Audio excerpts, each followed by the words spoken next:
Toucher and Hardy, Zolak and Bertrand, Felger and Maz, Joe Murray. For Boston sports fans, it's 98.5, the Sports Hub. Beasley Media Group Station. Essential Sports Hub headline presented by Celsius Energy Drinks. Red Sox magic number to clinch a playoff spot is now 1 after another win in Toronto last night, 7-1. Garrett Crochet allowed 3 hits over 8 shutout innings. For his 18th victory of the season, Carlos Narvaez and Masataka Yoshida added homers. Brian Bale will start tonight as the Sox go for a 3-game sweep. They need either a win in this game or a Houston loss in Sacramento this afternoon to clinch a postseason berth. The Astros were beaten by the Athletics late last night, 6-0. In other Sox news, assistant GM Paul Taboni is reportedly leaving the team. He will become the new head of baseball operations for the Washington Nationals. Cal Raleigh hit 2 more homers for Seattle last night. That includes number 60 on the season. The Mariners clinched the AL West for the first time in 24 years. They beat Colorado 9-2. The Yankees are now tied with Toronto for first place in the AL East after Aaron Judge hit 2 more homers in an 8-1 win over the White Sox. Patriots once again had Christian Gonzalez on the field at practice yesterday with the home game coming up Sunday against Carolina. Gonzalez was limited again. He is trying to make it back from his hamstring injury. Yeah, for sure. I mean, I kind of hit on it last week. I mean, it's what I do. I love football, so it's been hard being out. It's been hard just watching, but excited to get back at it this week. Defensive lineman Kaylavon Chase's son and rookie offensive lineman Jared Wilson missed yesterday's practice. Top Panthers wide receiver Teteroa McMillan missed practice yesterday with a calf problem. And on Thursday Night Football, it'll be Seattle at Arizona. Sports Hub headlines are brought to you by Catches Law. At Catches, they specialize in helping those who have been injured not only from a one-time incident, but from a lifetime of hard work and labor. Does this sound like you? Visit CatchesLaw.com. I'm John Wallach on Boston's Home for Sports, 98.5 The Sports Hub. Your next update at 6:30. If you've got the app, you've got Toucher and Hardy to wake you up no matter where you are. Or who may or may not have been to jail. Get the app, the 98.5 The Sports Hub app. Ladies and gentlemen, I need all of you to stop what you're doing and listen. Toucher. They love the show. In fact, they said, Fred, you're the best. And Hardy. Who's Taylor the originator? On 98.5. Hello. Hey there. Aloha. Bonjour. How are we doing? What? I'm an animal. Can we use this for Maria? No, Nick, with your drinking at noon on Monday. Well, I tell her the truth. I miss Booty. That problem is too large for the Sarge. You know how I feel about clowns on morning shows? And I'm just saying, hello. Toucher and Hardy. Watch Daddy and Uncle Freddie. Knocking back 25 glasses of soda. Having some fun. On 98.5 The Sports Hub. Let's go. Other peanuts can do it, man. I'll tell you. Even if they're fat.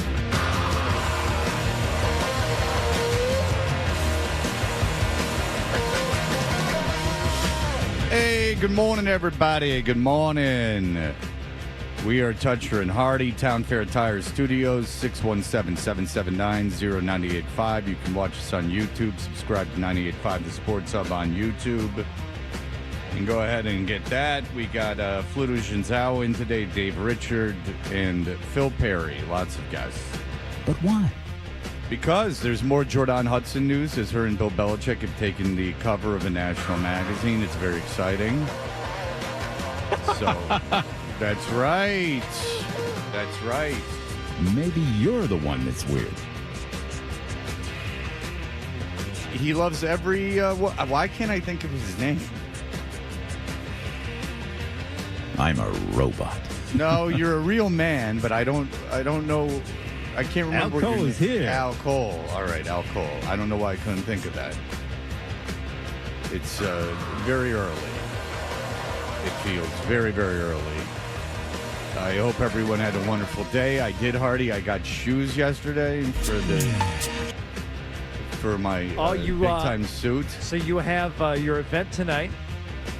Pete Brady's thing that we spoke with Mike about that yesterday. It's at the Gannis Arena. Did you go back to the store where you bought the suit? I went to the store that I bought the suit. And that way you could get the right shoes for the material and the color and everything else. Well, the material's not so much. I mean, you're not going to get like a patent. You're not going to get some kind of like shiny shoe that you would wear with a tuxedo. No, I would say if you're wearing, say, like a leather suit, you wouldn't necessarily want the standard leather shoes to go with that. That's just too much leather. Yeah. You know? I think that we could watch Eddie Murphy Raw, and we could make that decision together. Get those same colors, too. Yeah, a purple leather suit. Yeah. Zip down to the Delirious, for that matter. I mean, he's he had a wearing- red suit. Yeah, That's leather right. in both. Michael Jackson-esque and Delirious. Could you describe the shoes that you purchased? I'm wondering if you're a laces guy or a no laces guy. Well, they have to. I have narrow feet, so they have to be laces. So they're Hugo Boss lace-up black shoes. Love them. With a heel. Love it. Great. Good. So that's what I got. Because I have those Gucci loafers, but you seem to think no, you can't wear Gucci loafers. As Kevin Bacon told his boss Richard Nixon and Frost Nixon, I believe men's shoes should have laces. Because David Frost had these Italian loafers that Nixon was kind of enamored with. And he is asking his chief aide, and it's like, what do you think of those shoes Frost was wearing, those Italian jobs? He says, rather effeminate for me, sir. I believe men's shoes should have laces.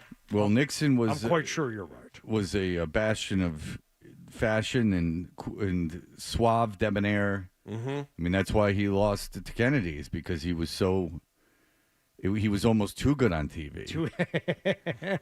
His sweating and kerfumpering, it was all very good for everyone. That's why they enjoyed people listening on the radio thought I won that debate. That's You right. won your dad's heart. What? Nope.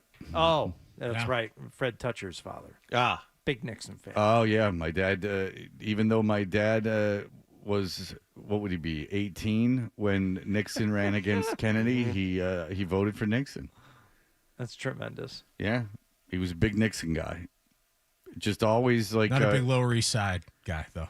Your dad. We Well, learned earlier 53rd this and week. 3rd is not the Lower East Side. I understand him not going to the Lower East Side. If you don't know what we're talking about, my father and mother lived in Manhattan in the 60s and early 70s. And they they were there during this, obviously, this big cultural break. But a lot of that happened in like downtown Lower East Side area, which I understand that they didn't hang out in, and most people didn't. Like, that's not where a lot of people, it was like kind of the reason that it became what it was is because no one went down there, and it was like affordable space that like artists could go. So I get that. Like, everyone, it's like one of those things, like everyone says they went to CBGB, but they didn't. I mean, like these weren't big shows. So I get it. Like, not everyone saw the Bad Brains or like Television or Talking Heads or Blondie or these things at CBGB. Like, I get that. Not everyone went to Max's Kansas City. I get that. But my dad was in advertising during the 60s in New York City, which is where Mad Men is set. And he won't even look at it. He gets so angry at Mad Men. And then I recalled we were talking about something, the Ramones came up, and Dee Dee Ramone wrote a song called 53rd and 3rd about hustling gay sex for money on the corner of 53rd and 3rd. And I said to my dad, and this is as an adult, I said, oh, yeah, there's this song 53rd and 3rd. You know, that's where Dee Dee Ramone used to gay hustle. And he's like, there were no gays there. There was no prostitutes there. It was a nice area. And I'm like, well, he says that. It's 53rd and 3rd. He's like, no. At any point, did you think your father protests too much?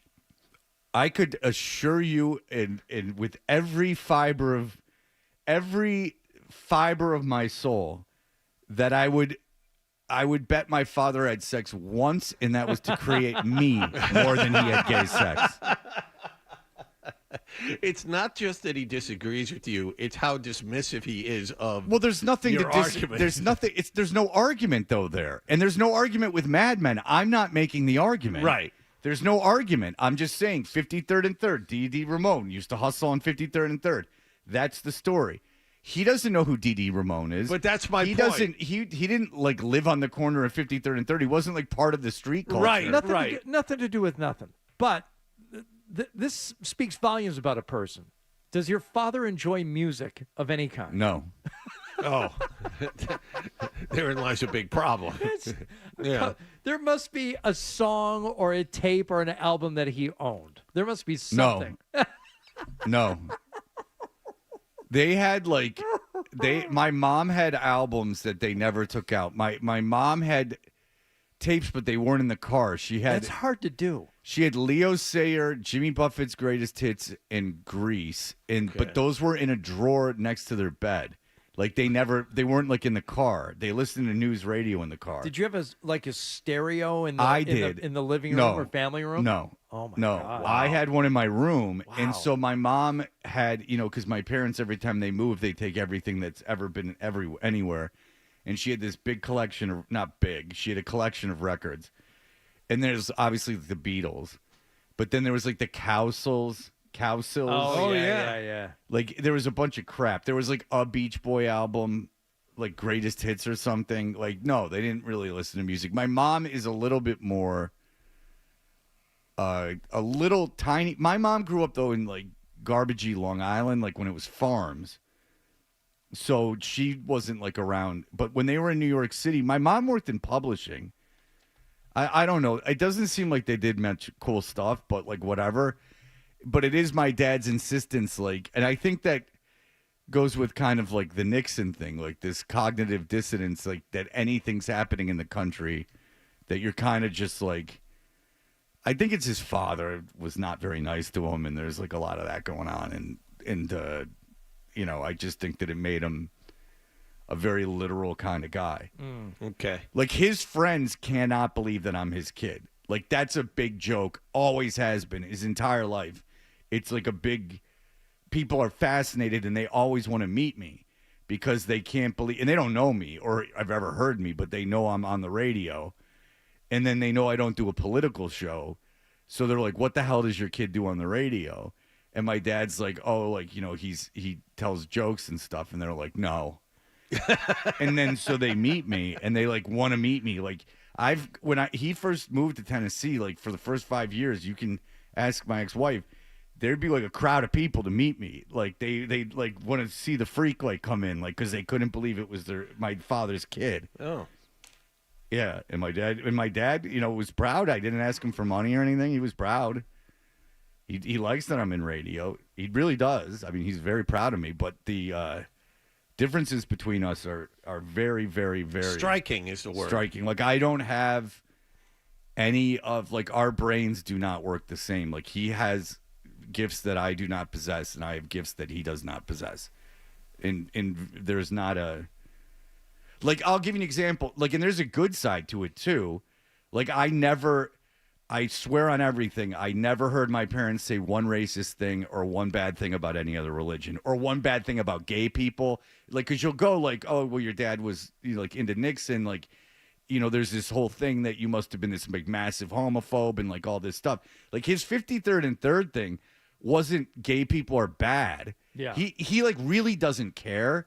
It's just that he didn't see it, so it didn't happen. Right. You know what I'm saying? That gets back to my dismissive comment where it wasn't necessarily an argument. It's just a fact that you pulled out that he immediately shoved aside. And so, like, every instinct in my life, and especially on radio, has been to, like, push back really hard because I was raised in a house, like, where I was just wrong. Like, and there was no debating it. You're just wrong.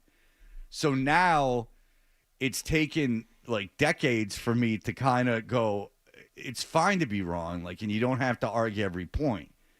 Because my father also, when he does argue about something, even he has everything, like, he's impossible to argue against because he just like knows the most like extreme thing. So you'll go like I know that my ex-wife and I, like, got into an argument about like abortion rights, and he's like, well, they're allowing like full-term abortions, and you're like, no, they're not. But then there's like an instance or like where it's happened. Yeah. And then he's like, see, he's like, and then you're like, all right, Dad, you know of this. Because you don't want to carry the argument out to its ultimate extension. Well, there's really no arguing with that. You don't want to get the browbeating that comes after that. I can't win. Yeah. It's not like a browbeating where he's like necessarily like mean all the time. I mean, it's not like nice, but he's not. there's just no winning. Sure. Like I don't know enough about it. Like, right? Like you have to, I would have to like really prepare. Now, you had asked before what he would have thought about the Jimmy Kimmel thing.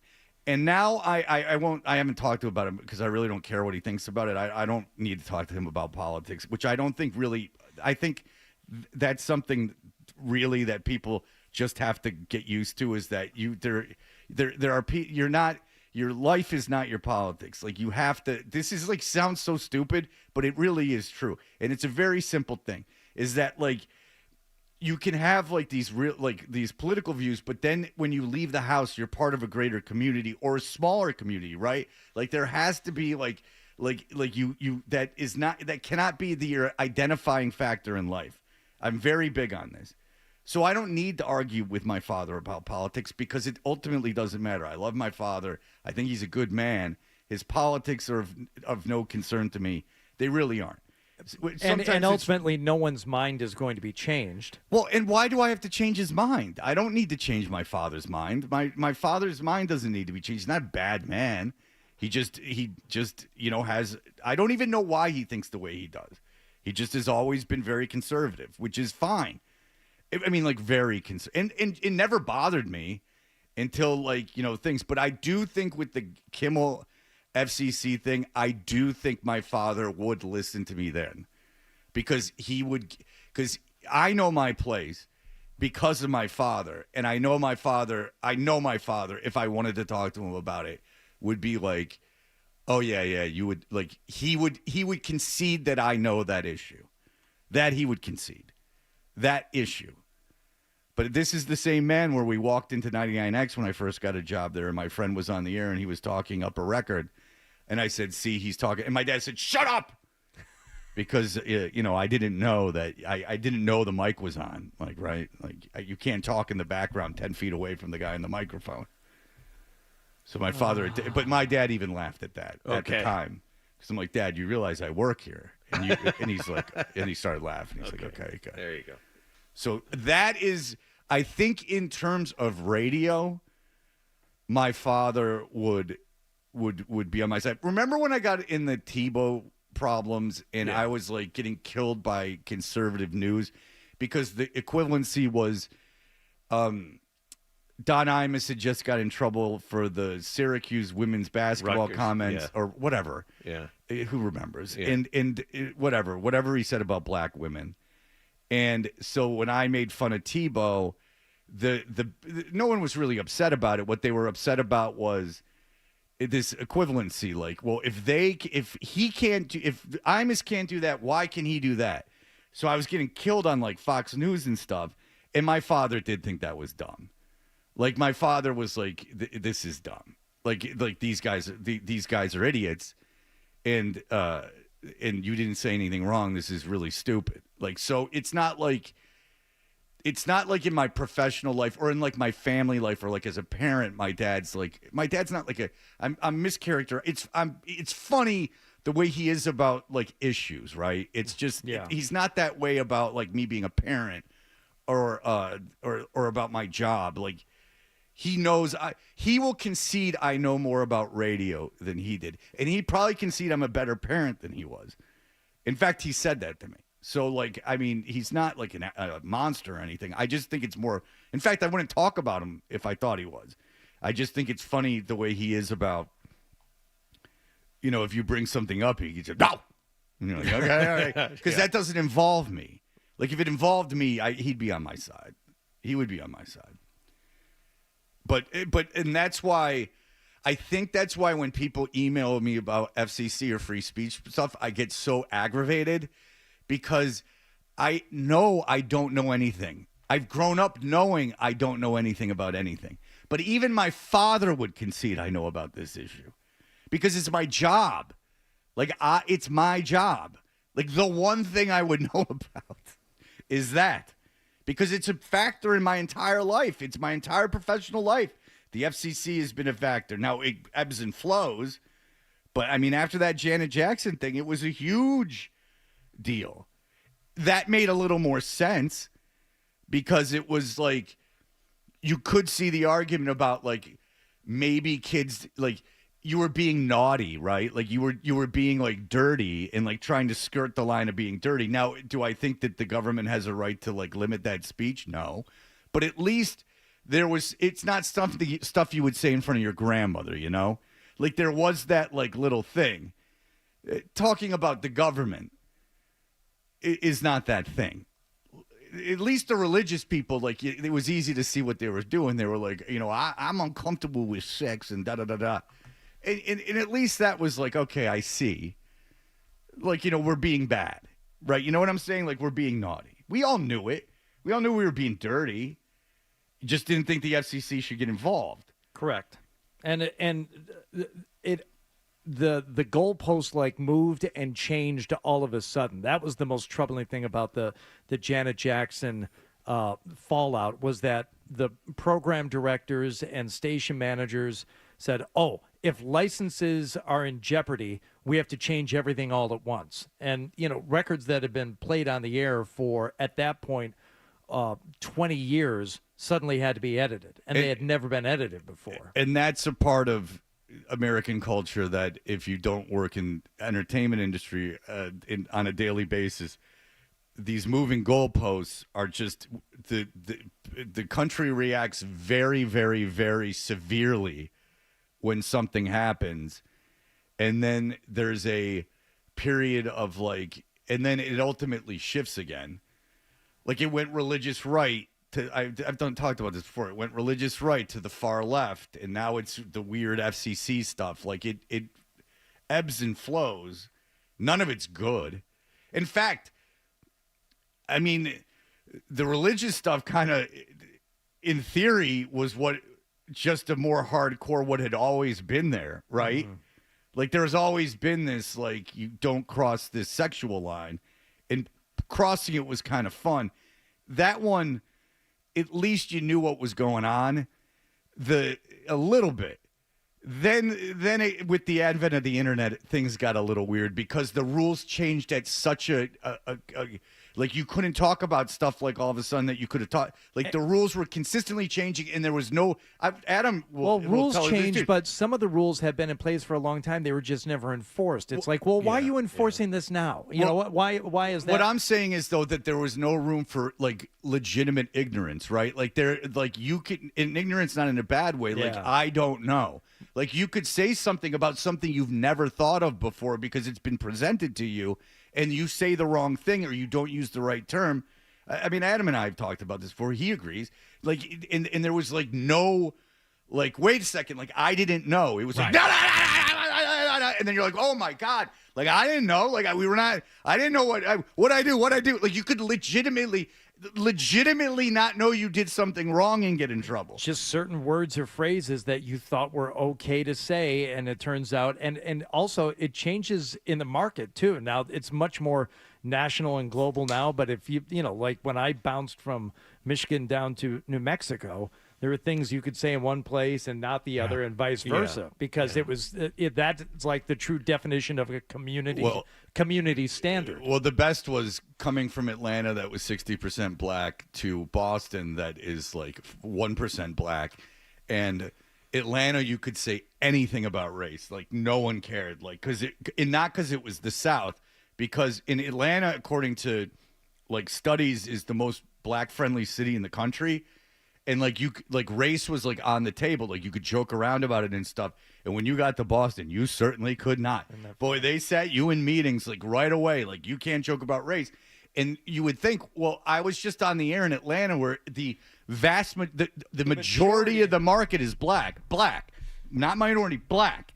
And like we would joke around about race, and no one cared. But now I'm in Boston.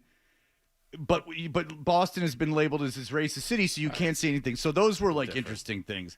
But with the internet and social media came this like ultimate consequence of like making any mistake, which was very unfair and has led to all this nonsense.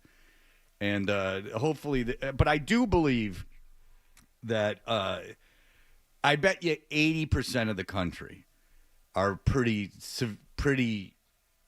on point with the free speech situation. I think that crosses. I think that is a rare universal a universal core belief of about 80% of the country.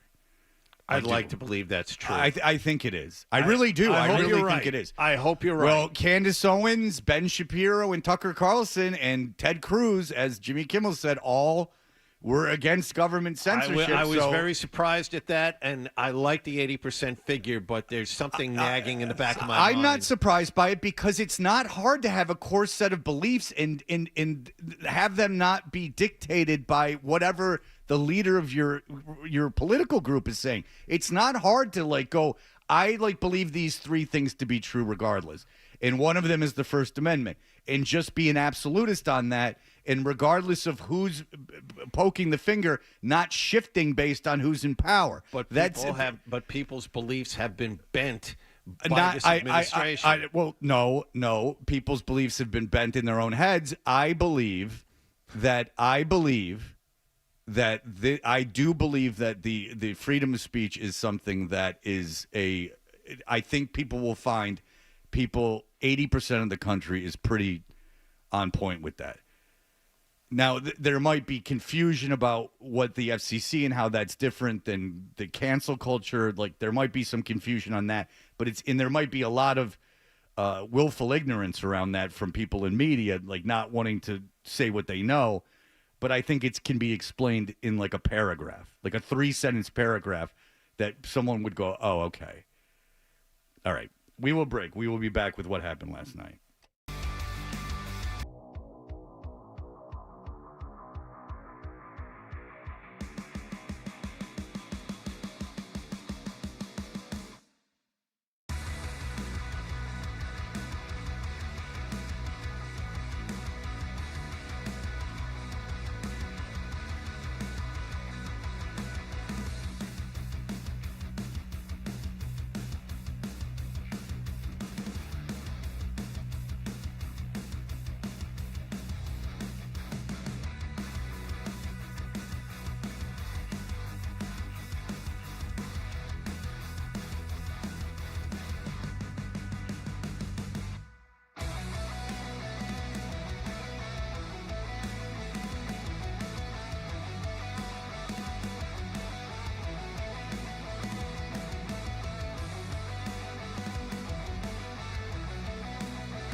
on the Sports Hub.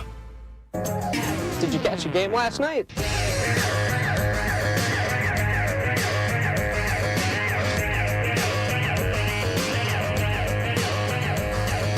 Mostly because that's a sin. You're wasting it. Well, then obviously you don't go by the moon technique that they teach you in Catholicism when you are in your marriage camp. I did not go to a marriage camp, and neither did you. No, but I taught my best friend did. Like if you get married in the Catholic Church, they would make you go to these classes, and they would teach you a technique of birth control, based on the woman's cycle. Okay, I'm not here to throw labels and call names, but sodomite. That's what you are. No, that's not what we're No, even talking about. it is and that term is used for one thing, but it's actually kind of like an all-encompassing. It's a catch-all. Term. It is, I believe. 12, back me up on this.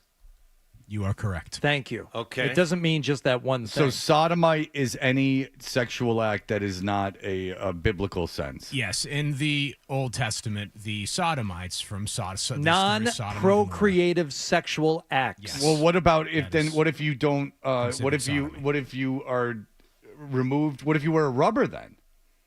That's a non-procreative sexual act. Aha. What if you stop before the deal is done? Same. All going to hell. Yeah. So thou shall not. Condom users, engagers in those acts that were being discussed in here, and I think it's disgusting and sinful. I see. Repent. Vincent Van Gogh's mother. When was the world supposed to end? Yesterday or the day before? Day Yesterday. before yesterday. I thought it was yesterday. No, Tuesday was supposed to be. Look, if the world just ends, that's great. Then I don't have to be alone. If the world just ended, yeah, like people flip out about that, and it would be like, well, if the world ends, then everyone's gone, and it's just gone, and so then that would be. You're not dying alone, like even with people around you, you're dying. You're saying that would be the best way to die is everybody dies at once. Well, I wouldn't want that because I wouldn't want the people I love to not live a longer life. But it's not the worst thing in the world if just all of a sudden the world was gone and then you wouldn't know about it. You know what I'm saying? It's like if you don't know if you don't know it's coming, and it just happens. Well, it depends on what happens after. Nothing. What you believe happens after. Well, I wouldn't want to be. No one knows what happens after. What I would. That's not the point. The point is that everyone's going to die until they, put your brain into a robotic body. But which some people want to do, which I find to be fascinating. But I do. But there is all this said about, the world's going to end, and he's like, well, the world ends, then everyone's gone, and then we're just gone. And if we don't see it, I wouldn't want to see it coming. I would just want it to happen. I'd now if it was a slow process where it was then you knew it was happening. I wouldn't want that. But if the world just went kaput, right now, it just went away, we didn't know it was coming. You're in blissful ignorance. You see? That's the thing. Probably better. I would agree. It's like dying in your sleep. Right? Yeah. You don't know if you don't know before you go to sleep, you're going to die, and then you just don't wake up.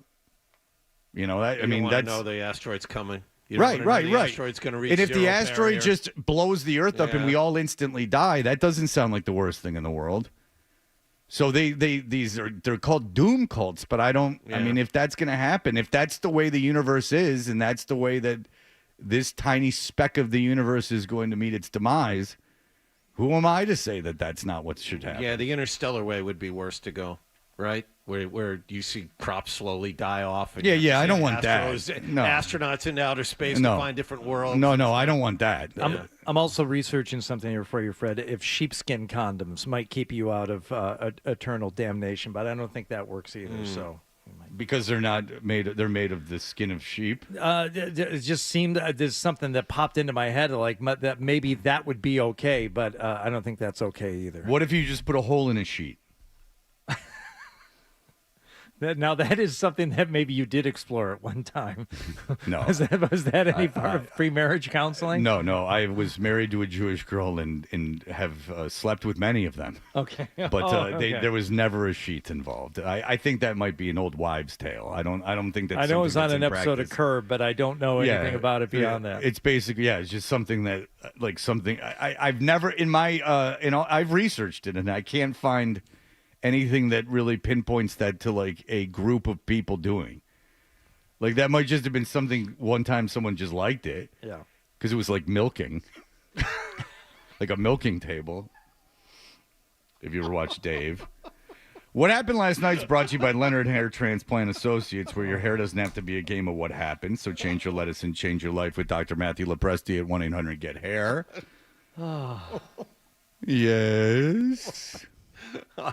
You ever see that, Dave? I got to turn my religion. No, but I'm aware of what it is. I'm aware of what a milking he table wants is. a milking table. His Yes. girlfriend builds him one, and then they build it in the garage, and his roommate comes home and opens the garage, and it's being used. Yeah. I see. Hold on. I have to close out of 3 browsing windows here, all having to do with religious sex. Okay, now we can move on. Rolling. All right. Red Sox and Toronto Blue Jays play in the middle of their 3-game set last night. Who's the guy we were talking about who was batting cleanup in game 1? And we're like, I can't believe this guy is in here, and they're relying on him to provide offense. Who was it, John? It was Masataka Yoshida. There's a liner into right field. That's going to bounce all the way to the corner. That'll bring in a run. Trevor Story is in.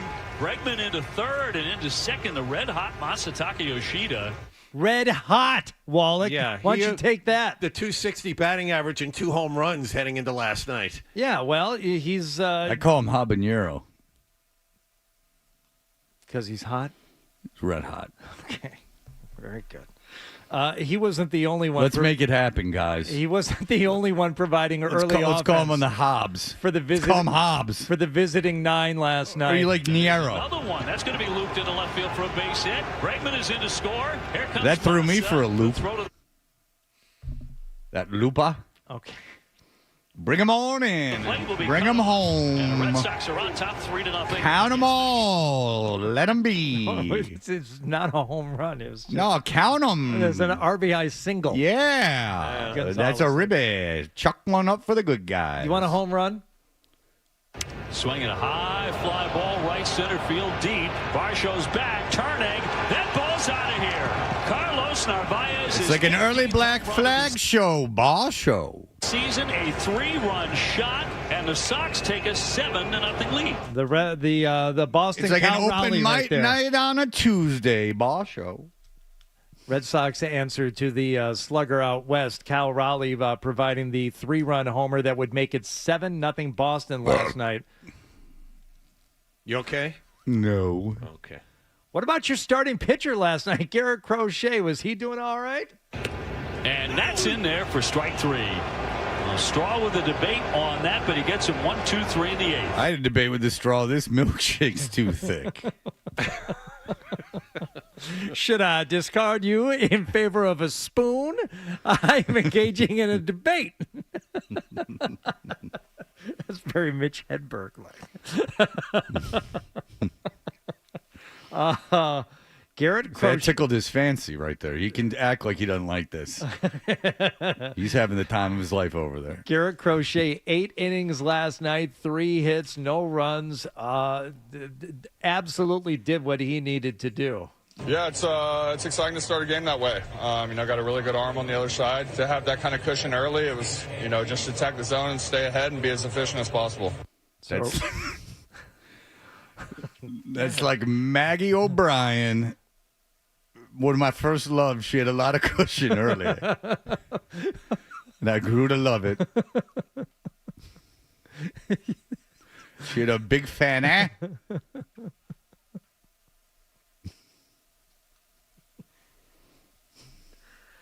The Red Sox, with the win over the Blue Jays, now have a 2-game wild card lead. But a few things happening last night, John. Yes, and Houston lost again in Sacramento. Yes. Detroit lost again to Cleveland. So as a result of all of this, it's more the Houston loss that matters here. The Red Sox magic number for clinching a playoff spot is 1. Yeah. So and Houston plays at Sacramento this afternoon. A loss there gives the Red Sox a playoff spot, or they can just win tonight. Toronto moves Shane Bieber back, so they have a bullpen game tonight against Brian Bayo. So the Red Sox could sweep Toronto, and the Yankees won last night. Aaron Judge hit a pair of homers, and the Yankees won last night. So of all the playoff opponents that the Red Sox could have, now the Yankees and Toronto are tied for the division lead. It is a distinct possibility now that the Red Sox could wind up right back in Toronto on Tuesday for a wild card series. And the Tigers have the tiebreaker over Houston, who keeps losing too, and the Tigers lost last night. It Yep. wasn't close, but they have the tiebreaker over Houston. So it looks like the Tigers probably will make the playoffs unless they pretty much lose out As the third wild card. That's what it looks like. But it's still like a fairly big series. If the Tigers win today, the Tigers aren't winning the division. But if the Tigers win today, I don't think they'll win the division. But if the Tigers win today, no, they're 2 back with 4 to go, right? yeah. So if they're 1 back with 2 to go, with 4 to go. Yep, So, but I don't think they'll win the division if they lose today, because then they'll be 2 back with 3 to go. Yep. So, but if the Tigers win today, they're pretty much in the playoffs, because I don't think that they'll get swept by Boston. I don't think Boston care enough. But but if they do win today, and Boston loses, then this 3-game series could be of some importance early in the series. So just look for it that way.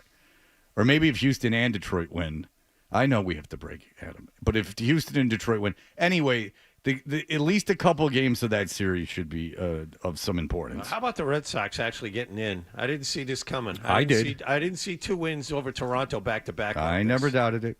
And you didn't even need them, really. All right, we'll be back in just a moment. That would make it 7-0 Boston last night. You okay? No. Okay. Sport.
sure. No idea what you're talking about. Here's more of The Thing on the... Anyone in any of these rooms? Because it's. I just need to know if you have, because I haven't. It pertains to something we're going to talk about later. Yeah, it sounds like a tourist stop. Yeah, it's like a souvenir stand. Right. Okay. All right, because that will get into something we're talking about at 8 o'clock. It's got 3 stars on Yelp, so there's that. All right. Okay. What else is going on, my friend? Christian Gonzalez, speaking yesterday in Foxborough, said that he was upset that Vrabel didn't want to play him last week. So what about this whole notion that it's not Vrabel, it's you that doesn't want to play yet, Christian Gonzalez? Mike made it pretty clear that it's his decision for you not to play this past week. Did you express to him that you wanted to play? Oh yeah, I mean, of course. I mean, I never don't want to play. So I mean that narrative that's out there is I don't know where people get it from, but I mean all I want to do is play football. So I mean we talked about it and we came up to a decision and that's what it is. Okay, so there have been some questions and some people saying that maybe he is ready if there was no setback necessarily during his rehab. Who is saying it? What do you think about the people who are saying that, Christian? I know you guys tend to block out the outside noise, but how disappointing was it for you to hear that narrative? I mean, it didn't really disappoint me. I mean, it's from a lot of people who have never stepped foot on a football field, so it didn't really disappoint me too much. There we go. You haven't played the game, so how can you... You wouldn't know about being injured. Possibly.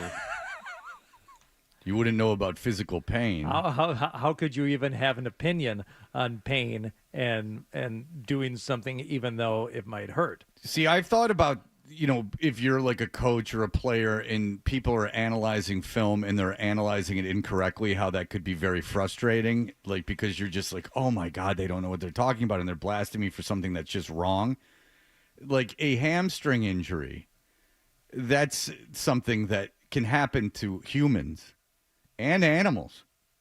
Like that's something that is not a football situation.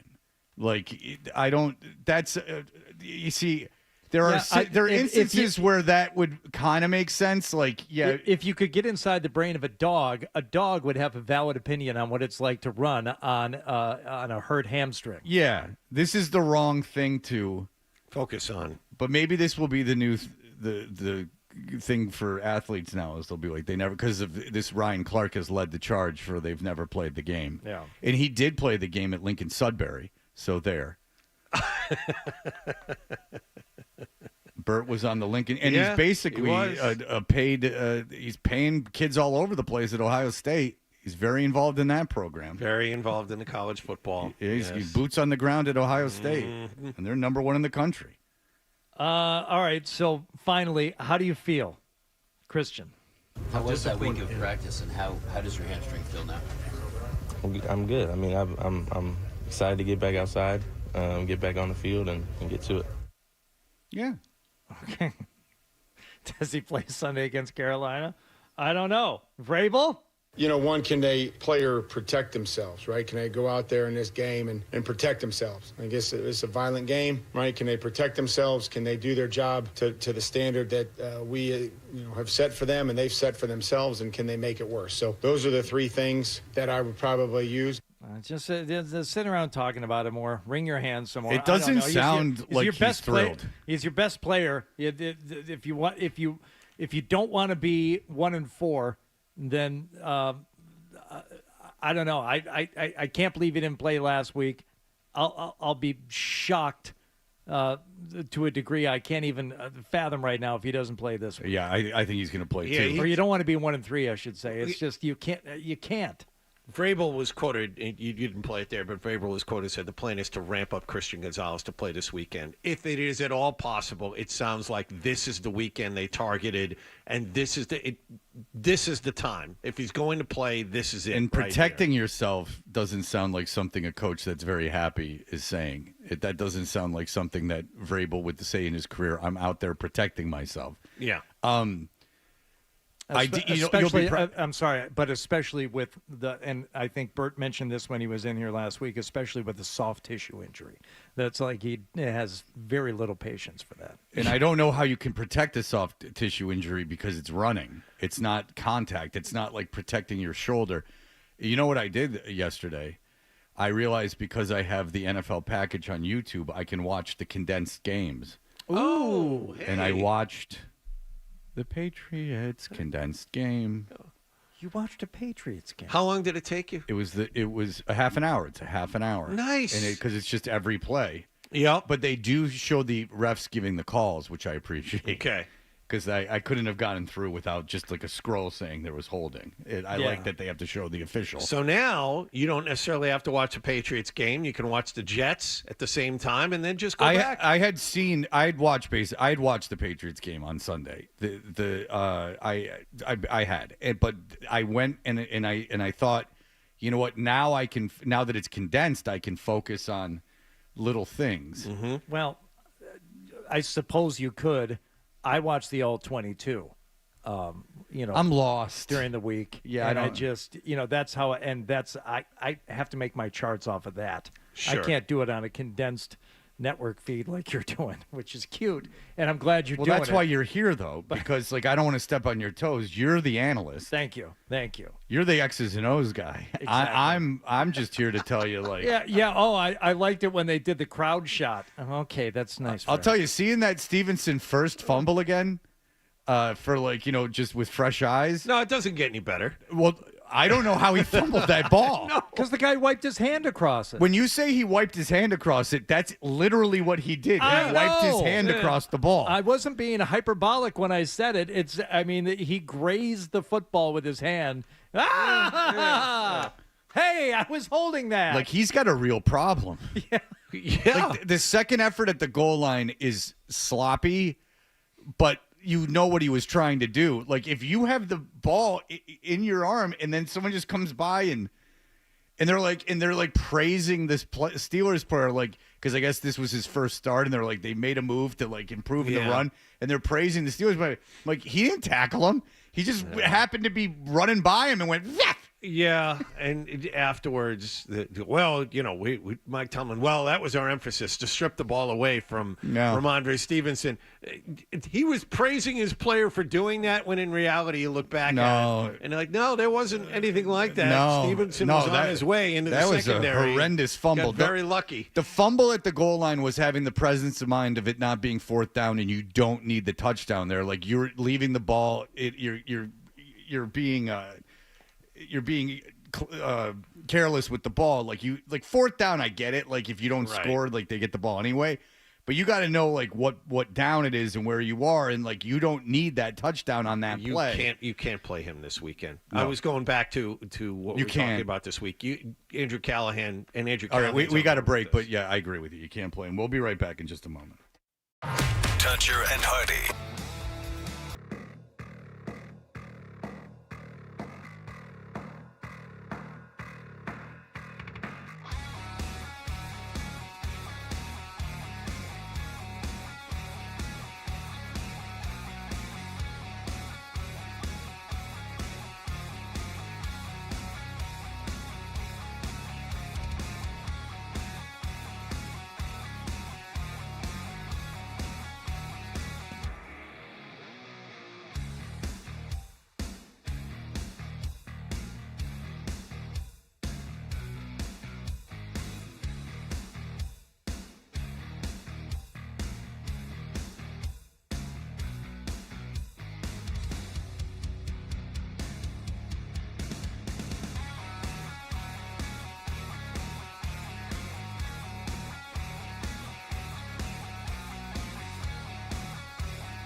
the Sports Hub. Beasley Media Group Station. Essential Sports Hub headline presented by Celsius Energy Drinks. Red Sox won again in Toronto last night, 7-1, to reduce their magic number for clinching a playoff spot to 1. Garrett Crochet threw exactly 100 pitches over 8 shutout innings. He allowed 3 hits and struck out 6. He is 18-5 on the season and has pushed his team to the verge of a postseason berth. Every start matters the same. It's nice to feel good, as we're getting here down the stretch. Nice to secure the series win today, but we're not done yet. Got to keep pushing. Brian Bale starts tonight as the Sox go for a 3-game sweep. They'll head to the postseason with a win in that game or another Houston loss to Sacramento late this afternoon. Also, Sox assistant GM Paul Taboni is reportedly finalizing an agreement to become the next director of baseball operations for the Washington Nationals. Seattle has clinched the AL West for the first time since 2001. They won in Colorado last night 9-2. Cal Raleigh homers 59 and 60 in the win. The Yankees got homers 50 and 51 from Aaron Judge in an 8-1 win over the White Sox. They're tied with Toronto now for the lead in the AL East. Patriots once again had Christian Gonzalez on the field at practice yesterday. They'll host Carolina on Sunday. Kayvon Chason and rookie offensive lineman Jared Wilson missed the workout. And Thursday Night Football tonight as Seattle going to Arizona to play the Cardinals. Sports Hub headlines are brought to you by the new burgers at the 99. Like the new Bourbon Onion Burger, their half-pound 100% American Angus beef is sure to please. You gotta love the nines. I'm John Wallach on Boston's Home for Sports, 98.5 The Sports Hub. Your next update at 9:30, 7:30. To the Pasternak, and he scores! What a blast by Pasternak! The Bruins play here. Toucher and Hardy. Such an fantastic explosion. 98.5 The Sports Hub. We interrupt this program for breaking news. I can't use it. Newsflash! Hey, we're Toucher and Hardy. You can watch us on YouTube. Subscribe to 98.5 The Sports Hub on YouTube. Adam 12, I was asking Hardy what happens if the government shuts down. I don't understand what happens. And he was saying, and when he was describing to me, it sounds like your nightmare. Yeah. Like the library, does the library close or is that state? I think those are municipal. Yes. Yeah, those are all state. right. Those are open. So, but like national parks close. National parks close. How do you close? It's just like Closed. No trespassing. Gone fishing. Can't walk onto this patch of grass. Shut the gates. Can't come in. Okay. Yep. Yeah, stupid. What are you gonna parachute into it? Okay. All right. You go to the Grand Canyon, you're probably gonna try to just get by on a flashlight full of pork and beans, and it's gonna take some native family to save you and invite your family over for a groovy time. Yeah. Grand Canyon closed. Can't go there. Well, I mean, Stuff you like saw that. what it did to Alice. Yeah. It made her bow-legged, riding that donkey down there. Hell Did you see yeah. that? And it went boom, ba-doom, boom, because she was walking bow-legged because she'd been on that donkey. But it just seems like Adam's nightmare because I don't know. I know the government had shut down in my lifetime a bunch of times. I just wasn't sure what happened. And then everything Hardy told me I don't care about, but it seemed like a doomsday scenario for Adam. It's like the JFK library would close. Oh, no. Like That's terrible. It's like a doomsday. Now, would Walden Pond in the summer still be open? Yes, it would because Walden Pond is run by the DCR here in Massachusetts. It's not a federal. What is the park. and not kidding? What is the DCR stand for? Department of blah blah Recreation. It's a conservation. Conservation Recreation. Thank you. Adam didn't used even to know. be What? It used to be, huh? Used to be MDC, Say what? and now it's DCR. Millions of Dead Cops. The Dallas band. It used to be MDC. Deep pull. That's But not no, a deep pull. They were a big band. But no, Walden is a state-run and owned property. So Thank that's God open. for that at Good. this time of year. All right. Well, look, it is time for the news, and what do we have for the people? We go to WPDE TV, Channel 15 in Florence, South Carolina, where something happened in West Florence that had people puzzled, but they finally got to the bottom of it. Continuing coverage out of the PD, a teaching assistant at West Florence High School is facing charges after authorities say he caused a mysterious and disruptive odor at the school for weeks. Yes? Now, the reporter here, enjoy her while you can on a local affiliate because I don't think she is going to be long for small market television. And what's interesting is we are not immune to this very thing. We have been in situations where there was a strange smell emanating from someone at work. Oh, yeah. Rest in peace. Yeah, I would leave that. But I'm just saying that just for the room. Like, this has about happened that. before. Yes. 32-year-old Alexander Lewis was arrested Friday. Now today he appeared in court, and that's where ABC 15's Alexis Cooper has more details. 32-year-old Alexander Lewis is charged with disturbing schools and malicious injury to property. Mm-hmm.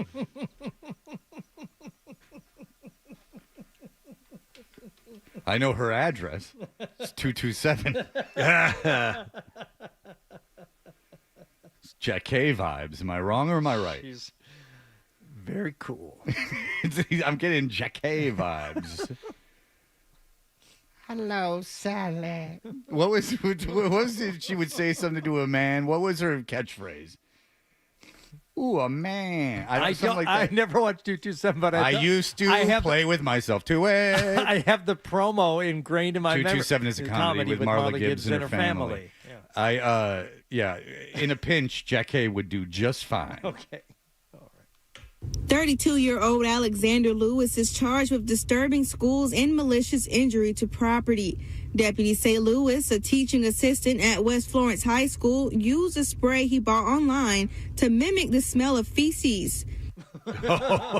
Poser. Wow. Oh, wow. They sell that? What a disposable society we live in.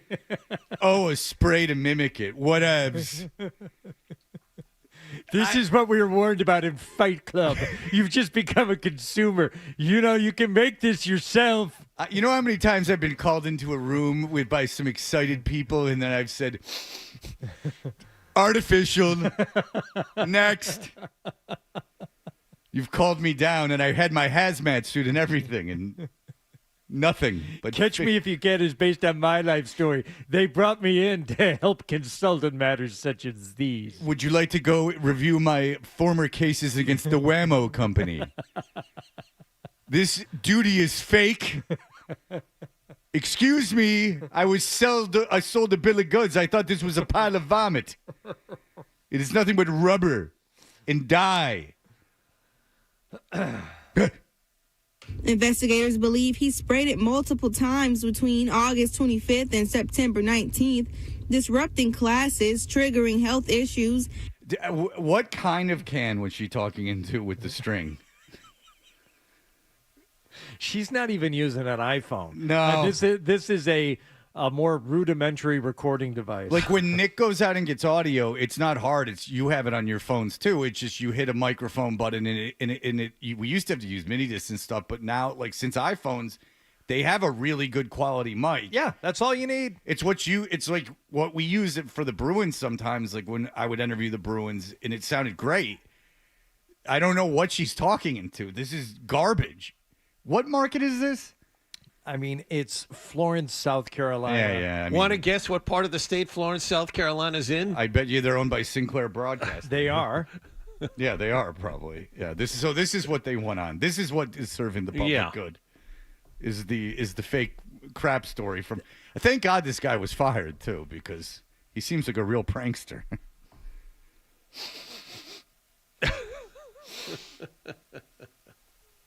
And costing the district nearly $55,000 in inspections and air conditioning damages. The charges, sir, are going to be returnable to two different courts. Do you understand? Yes, sir. Only in this part of the world could a fake poo spray lead to $55,000 worth of conundrum. Can you imagine? Check the air conditioner there, poop. I smell poop. Where's that poop? I can't find it. Go reach it. I'll go tear it down to the studs. Jasper, call your people and have them come out here and charge them whatever you want. The school's got money. There's poop smell and I can't smell it. As long as it don't get taken from the football team, use every resource available to you. $55,000 if we have to, which is worth every teacher combine's pay. Dip into the slush fund. I smell poop still.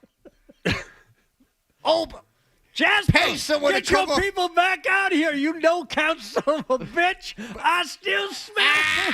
He just starts breaking all the windows. I don't have time to even open them. I smell poop. I had to replace 75 windows because of the poop. This poop is gone bananas. Throw that desk away. That poop smell in it. We had to buy all new furniture, windows, and furnishings. For $55,000. That get that weird statue of the curly-haired boy in the music room. Beethoven. I don't like it. I question his. What you trying to look like there, Beethoven, with your curly, beautiful hair? Your eyes follow me even when I walk past you. Why every time I walk by, I feel strange. You got beautiful curly. Now it's made of marble, but I can only envision it being a dark hue of black. Running my fingers through it while you play the piano. I lay atop of the piano, making requests. Tantalizing me with your melodies.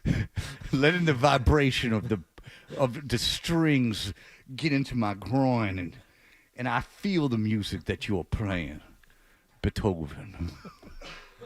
Or Bach. Lewis's total bond was set at just over $9,000. Oh, I'm sure he's got that on. No, that's $900 That's if you're going to a bail bondsman. I mean, that's you're not getting out. For weeks, students and staff reported headaches, nausea, and dizziness from what they described as a strong gas-like smell. We talked to several parents over the course of several weeks. And then, because it took several weeks to find a couple parents. Why didn't you just go to parent-teacher night? We did. There's no one there. Yeah, it's more of a free-range situation. This one sharing health concerns. My son has been, his asthma has been triggered multiple times because of this, and I've had him taken to the doctor 3 times. That is true. Big poo is a big asthma suffering. It is true. I'm allergic to poop. Oh, God, why do you have this allergic mess come out of me? I have an asthma attack every time I have to relieve myself. Number 2. Now, officials believe the mystery odor was intentional and say Lewis was behind it. In Florence, Alexis Cooper, ABC 15 News. And Lewis is due back in court next month. Be sure to continue following this story with us at ABC 15 News. He's going to sit in jail for a month because they posted his bail at $9,000 because he sprayed poop spray twice at a school. You know that guy's still in jail. $55,000. You know he's in jail right now. Death penalty. All right. And finally, do you want to do it or do you want to save it? What do you think, Adam? We have time. Yeah, we could do it. Okay, let's do it. Here we go. An unusual story out of Central Florida. In fact, one woman went above and beyond to save her dog from an alligator. Okay, I'm being serious here. Like, I lived in Central Florida. This can't be a story. This is, I mean, there's alligators in Central Florida all over the place. They eat dogs, and it happens every day. It happens all the time. Like if a dog gets loose, like that's a big thing. Like it will get eaten by an alligator if it gets too close to the water. It's not great, but it is no one's fault. I mean, it's a dog, and the alligators eat dogs. Okay, well, you don't know that this alligator ate this dog. Maybe this. No, it didn't. It was saved, but I'm saying that it's. If I was in Central Florida and this was on the news, I'd be like, Jesus Christ. You have Gatorland, which is a joy. They give you a stick with seeds on it, and you can stand in a bird sanctuary. And my daughter loved it. An unusual story out of Central Florida. In fact, one woman went above and beyond to save her dog from an alligator. She even punched the gator to save her furry friend. Chris Hurst spoke with the woman about her heroic efforts. Lazy slug. Whoa. The first audio we hear from the woman is commenting on her dog licking or lapping at a water bowl and calling that dog Lazy slug. Oh, it's my sister. Hello. Your cigarette-affected voice drives me mad. Oh, you lazy slug. I used to be a star. Did she have a cigarette holder? She does. Was he like the Kramer's roommate when he was in L.A.? The lady that lived in Kramer's building? Yeah. I remember I used to be in the pitches. Lazy slug.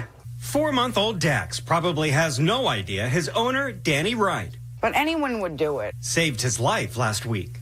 But we've never seen an alligator back here. She took Dax behind her house in Land O'Lakes and walked along this stagnant creek. I heard a squeal. I wonder how much it costs to live by the stagnant creek. In Central Florida? Yeah, I mean, $5. It's like you're surveying the land, you're looking at homes, and you're like, this might sound ridiculous because it might be way out of my price range. But how much to be by the stagnant creek? Yeah, that what is all that green down there? Is that moss? Is that grass? No, that's water. That's standing water covered in filth. Yeah, and I would like lots of mosquitoes and possibly alligators. Yeah, snakes. I want snakes too. A nice stagnant creek to live by. And I got They dropped the mic. and I got pulled. So the alligator had him by his air tag and drags him. She says an alligator bit Dax's collar and dragged him into the water. Then Wright fought back. And I just punched and punched and punched, and I punched him in the eye enough that he kind of let go, like he unclamped a little, and I pulled out, but his teeth were like here and just drug down my arm. Which was fine because I already had a bunch of problems from shooting up. Does she sound like anyone else? You can't have a newcomer come in and steal the show. She sounds like someone that lives in Land O'Lakes, Florida. Land O'Lakes is where? I don't know. I don't have any idea. Right. I didn't spend time in Land O'Lakes, Florida. It doesn't. Probably by Ocala, I'm guessing. North of Lakeland and Tampa. Oh, like a triangle. Oh, yeah. Okay. So my grandmother lived in Lakeland, and Lakeland's a dump, and this is worse than Lakeland. Yes. So there you go. So it's not far from Ocala. Ocala's north of Lakeland, so I'd imagine it's between Lakeland and Ocala. Yeah, horrible dump country. My mom's sister lived in a trailer in Ocala. She managed to have like horses, but she lived in like a 4-foot trailer in Ocala. It may look like algae or maybe even astroturf, but it's actually floating water moss, and it provided a great cover for that 5-foot gator. And great real estate. Soon trappers and FWC Can't even believe this happened to my life today. came and caught the... She is now narrating the video as she is taking it from inside her home of the trappers coming out and finding the gator, apparently. Is Newman interviewing her while she slowly uncrosses her legs? She's very Took it sultry. to the limit. Happened to my life today. I can't believe this happened to my life today. When I woke this morning, I didn't have hitting a alligator in my bingo card. Jeez. You say this kind of stuff happens all the Certainly time? not. What, alligator crap? No, this stuff, guy was just talking about putting choppers in the air to look for. I'm sure those helicopter pilots are really psyched. Now, why are we flying around up here? Or we're looking for a gator that abducted a dog. Okay. Perfect. I see 50. Which one? Jesus. I'm calling into question the Great. the validity of the helicopter. came and caught the gator. I freaking fought an alligator and won. Wright recording it safely inside her porch. If ever anything deserved a nice gram of meth, a reward for the queen. Be careful with your dogs. You know, these alligators are no joke. I mean, Someone retired from the North Shore of Massachusetts to go down to Florida. She's right. This is on her property. This is near her house, and I was in Miami with my new beach house. Well, it was a couple minutes from the beach. And you're at your home, and you can't allow these things to happen. That's You can't have a newcomer come in and steal the show. That's right. 15 feet he came out to get him, and I didn't see him. And she has a reminder for dog owners to avoid taking them anywhere close to water. I learned to be more alert. Constantly walk around. I'm looking at my phone all the time. Leave your phone at home, Pay attention. Because you never know what might be lurking. But in Florida, if it's wet, you can bet a gator is close by. Then anyone around John, that there's got to be a lot of gators following them. If it's wet, you can bet a gator is close by. That's why John's got all those gators whenever he gets into a YWCA. If it's wet, you can bet. Johnny's in the Wallach house. is close by. And Jim Wallach is close. You're the gators of men. I don't know how she thought there would never be a gator in that body of water, but that dog is lucky, and so is she. Yeah. So that's you just And I explained. just Why is that on the news? punched and punched. What is going on with that voice? That constant slur? Is that a saturated liver? Is that just like the brain is like now permanently mushed in some area? It's people that have moved down to Florida from other places, and Florida has infected them, so they have almost like a hybrid accent.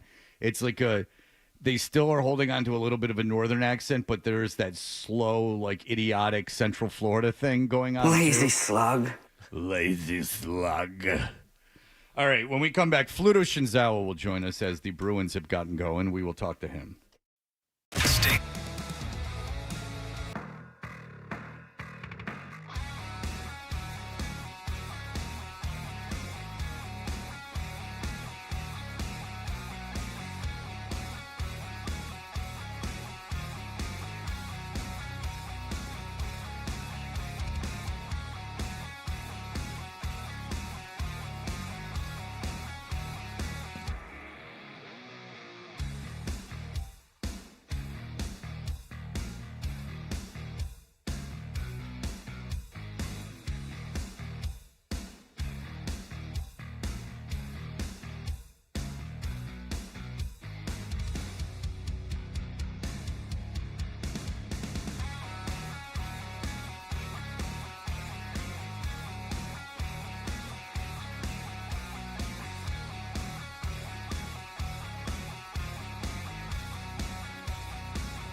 describes himself in 7 words. A guy in tights and a cape. And Hardy with blunt honesty. I am not known as Mr. Fun. Toucher and Hardy continues on the Sports Hub. Obviously, day one of getting, again, the different system, even though it's power play, still going to have some structure to be succeed because the game is changing. The penalty kill is extremely good. And so you have to be on the same page with the guys. And you know, that was one of many our problems last year is, you know, that sometimes we would get away from being on the same page. And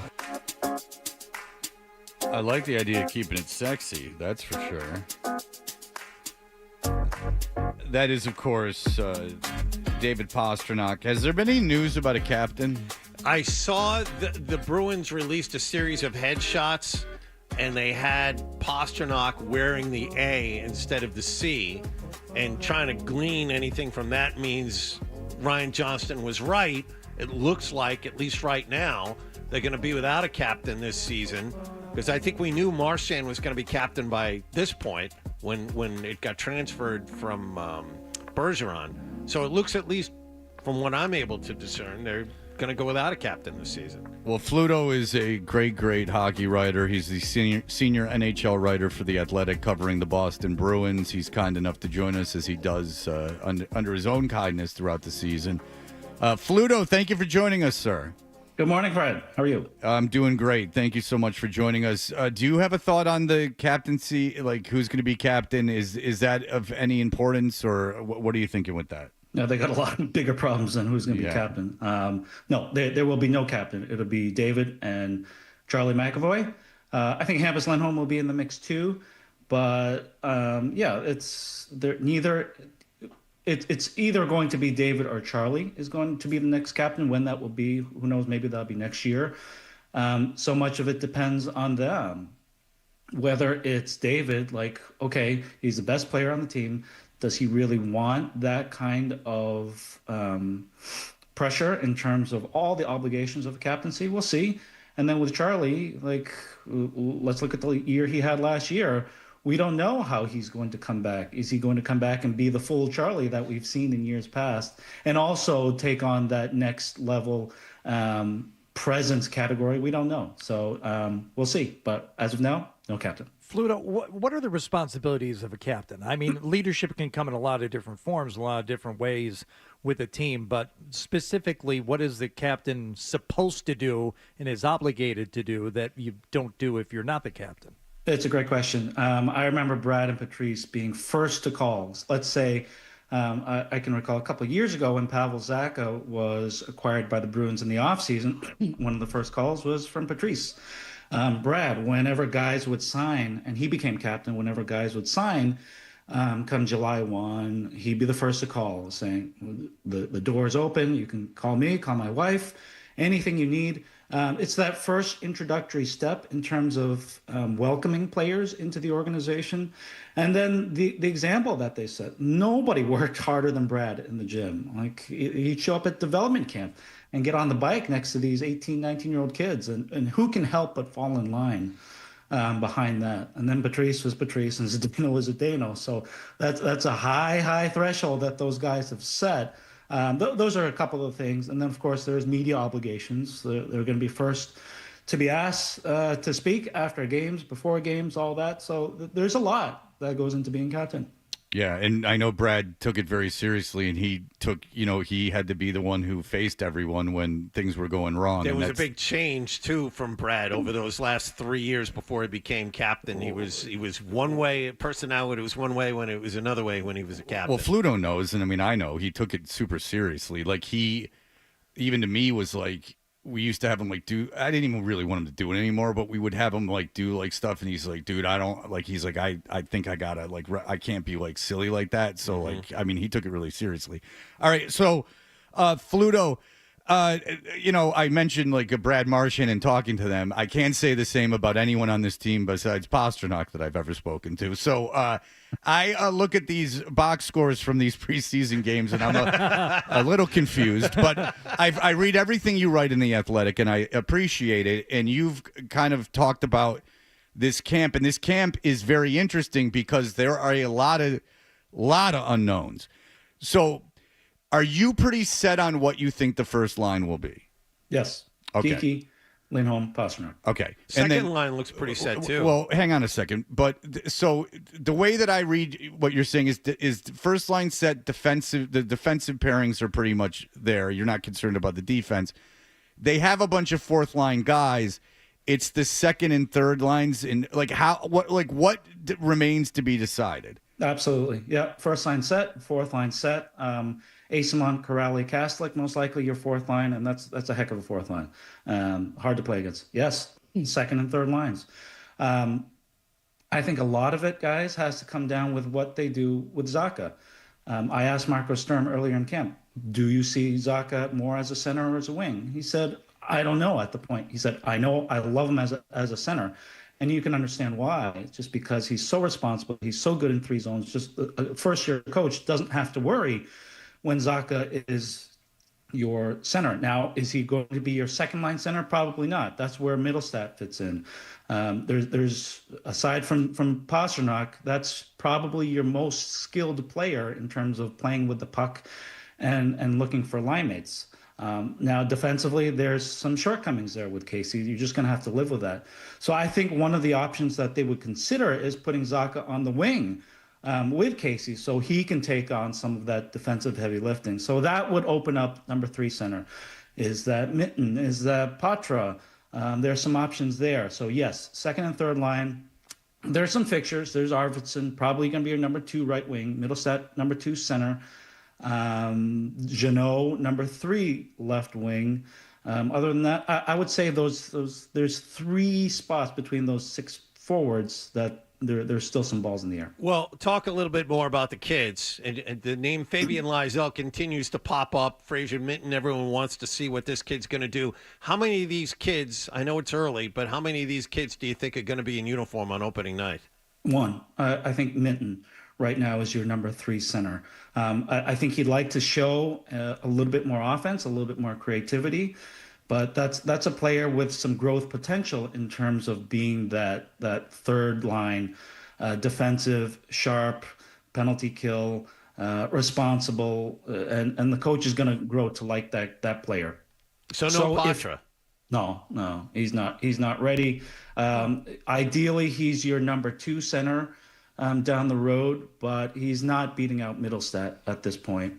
Number 3 center. Marco wants a little bit of matchup play with the third line, and that's just not Matt's game at this point. So, no, I think he starts the season in Providence. That's fine. I'm sure it's disappointing for a kid who's made the team out of camp first 2 years pro, but that's where he is in his game. It's been an issue for the last couple of coaches how they've handled the young talent. Do you have a handle yet on Marco Sturm? I know what he said, but he's pretty stoic and he's not easy to read. Do you have a handle on how he feels about young talent and developing them? I think he's going to like his veterans. He's going to like Lindholm. He's going to like Zacha, obviously Geeky and Pastrnak. Now, the question is, like, we talk about these young players. Well, realistically, how many of these young players are currently NHL players right now? I don't see that many just being ready for that kind of responsibility. Now, if because they say, like from the top down, yes, we expect to make the playoffs this year. Well, if that's the goal, then the coach is probably going to lean more on the veterans just because you need points.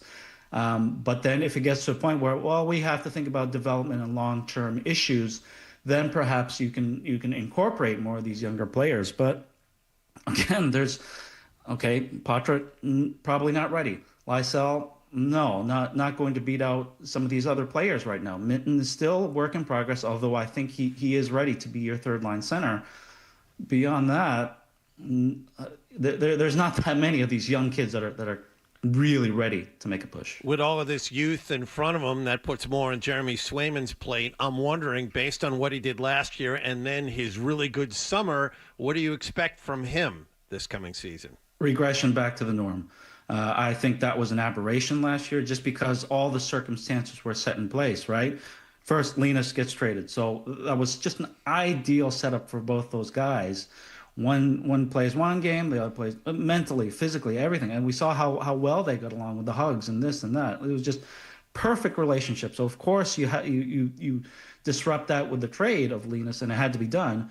then of course that's going to affect Jeremy. And then, of course, the training camp issue of not being signed and missing all of camp and then not coming in and not signing until 2 days before the season opener. Well, of course, you're going to be behind.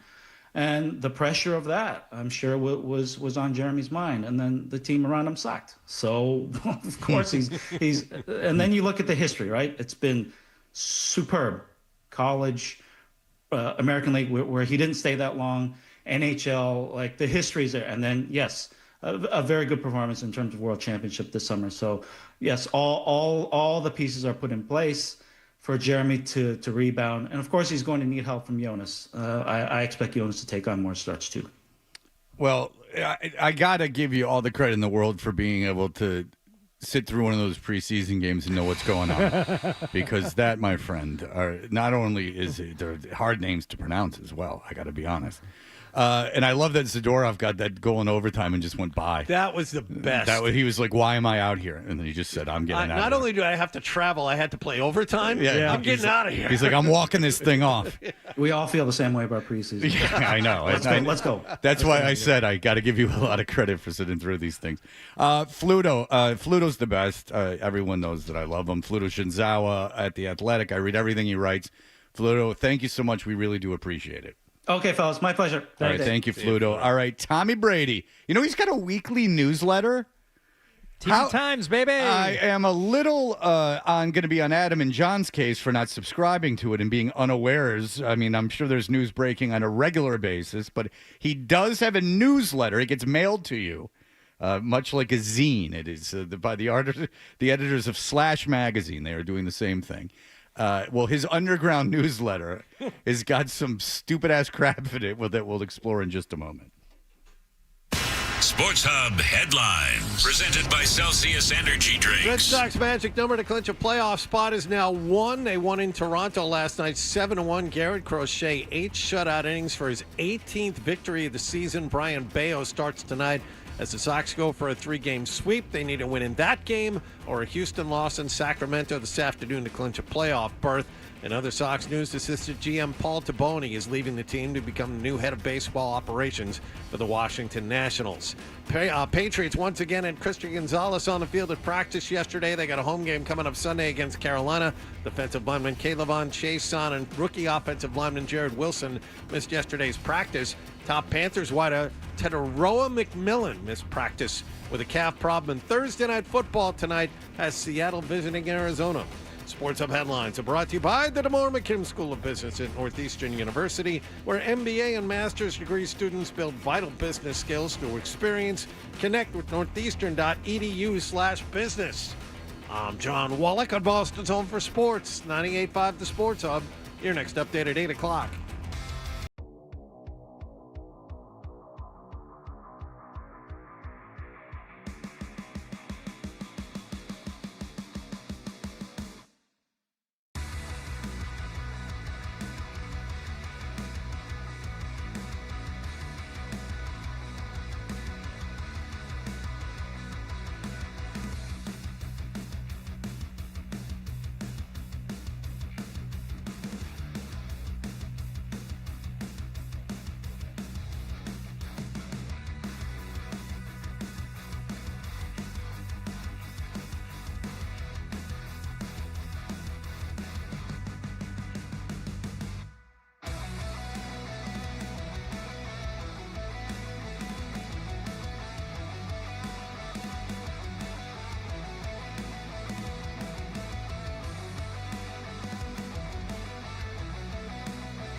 So then, I dip with my pad and my pen.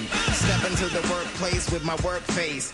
Wince at my time card cause I'm scarred. Mad cause I sacrifice my day and it gets me a trifling hourly wage of $6.50. Adam played this song the other day by, what is it, Young Old Drew? Oh, Your Old Drew. Your Old Drew. With Madlib, whatever they're calling that. And Drew Quiotis. I said it sounded like Jizza, and I got a very hurtful email from someone who expected more from me, saying it sounded like Nas, and that when he first came out, apparently people thought it was Nas under another name, and that was the whole thing. So I don't know what to tell you. Who are they to tell you what you think someone sounds like? Well, they'd know more than me. That's why it hurts so bad. They expected more than me. Like, that's what hurts, is they're like, dude, I thought you knew more than that. Well, we got to be careful, according to some commenters on social media, about our music takes. Because there was one gentleman who says that he cringes every time he hears us talk about music, and then in the very next sentence said he's a Sonic Youth fan. So we can go ahead and discount any opinion he has at all, because that's not a real thing. I don't know if cringing is the worst thing that you could get for talking. Like, I think that's sort of like not necessarily a negative. It's a reaction. I would think that zoning out would be the worst thing that could happen. All right. Well, you're not going to zone out when you get the Tom Brady Do Your Job newsletter. He's got a weekly newsletter, fellas. I believe I was wrong. It's not the TB Times. That was the old thing. This is the 199. Yeah, it's called Do Your Job. Or no, it's an entry called Do Your Job. Yeah. Oh, this is called, why is it called the 199? I don't know. He just picked the number out of thin air, I guess. I'm serious. Why is it called the 199? You don't know. Come on, Wallach. Deduce. Why is Tom Brady calling something the 199? I don't know. The draft. That was the number of his draft pick. Oh!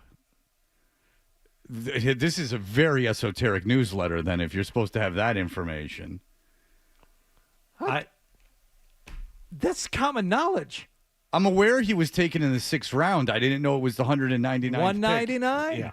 Yeah, I don't watch. I don't sit around playing with myself. Isn't the the Patriots famous photo of him standing there? I do. So I know you do. I knew that. I did. Now, off the top of my head, I didn't make the connection. Mm-hmm. I guess you guys did right away. So congratulations. Did all of you in the back know 199 was his draft position, and that's why they called it that? Even Ryan Nick, did. even I knew that. Even Nick had. You knew that off the top of your head? Yeah. When I saw it was the 199, I'm like, oh, great. He's referring to the draft picking. Well, you know what I need to do? Do your job is what I need to do. Yeah. I apologize. Read on. But can I get a little credit for admitting my ignorance? Sure. Thank you. All right, so this is called Do Your Job. And, there's this controversy because Brady has this hundreds of millions of dollar deal with Fox. And when he's not playing flag football for the love of the game for $75 million in Saudi Arabia, where they're sports washing their money, he is in a part owner of the Vegas Raiders, where he sits in the booth. Sport washing their image, but go ahead. Well, their money into an image, yeah. Yeah. Who was on those planes? I don't know. So he goes, I'm going to sit here in the booth, but don't worry about it. So people are like, well, is this a conflict of interest? The old coach of the Raiders came out and he said, look, Brady would tell me what happened in those meetings, so I don't know what to tell you. So he goes... Antonio Pierce, yes. He goes, Brady says that only the paranoid and distrustful believe there's a conflict in his roles. So it is really you who are casting judgment are the ones that are paranoid and distrustful. If you lived only a more grounded life where you respected wisdom and class and dignity and hard work, you would get out of this distrustful and paranoid phase of your life. I mean, how many of us have caught ourselves being paranoid about people who's in the boxes at games? Remember all those people that were paranoid about the kid with the fake mustache at the Michigan games? They were fools. Or how about people that questioned the BC basketball players missing buckets?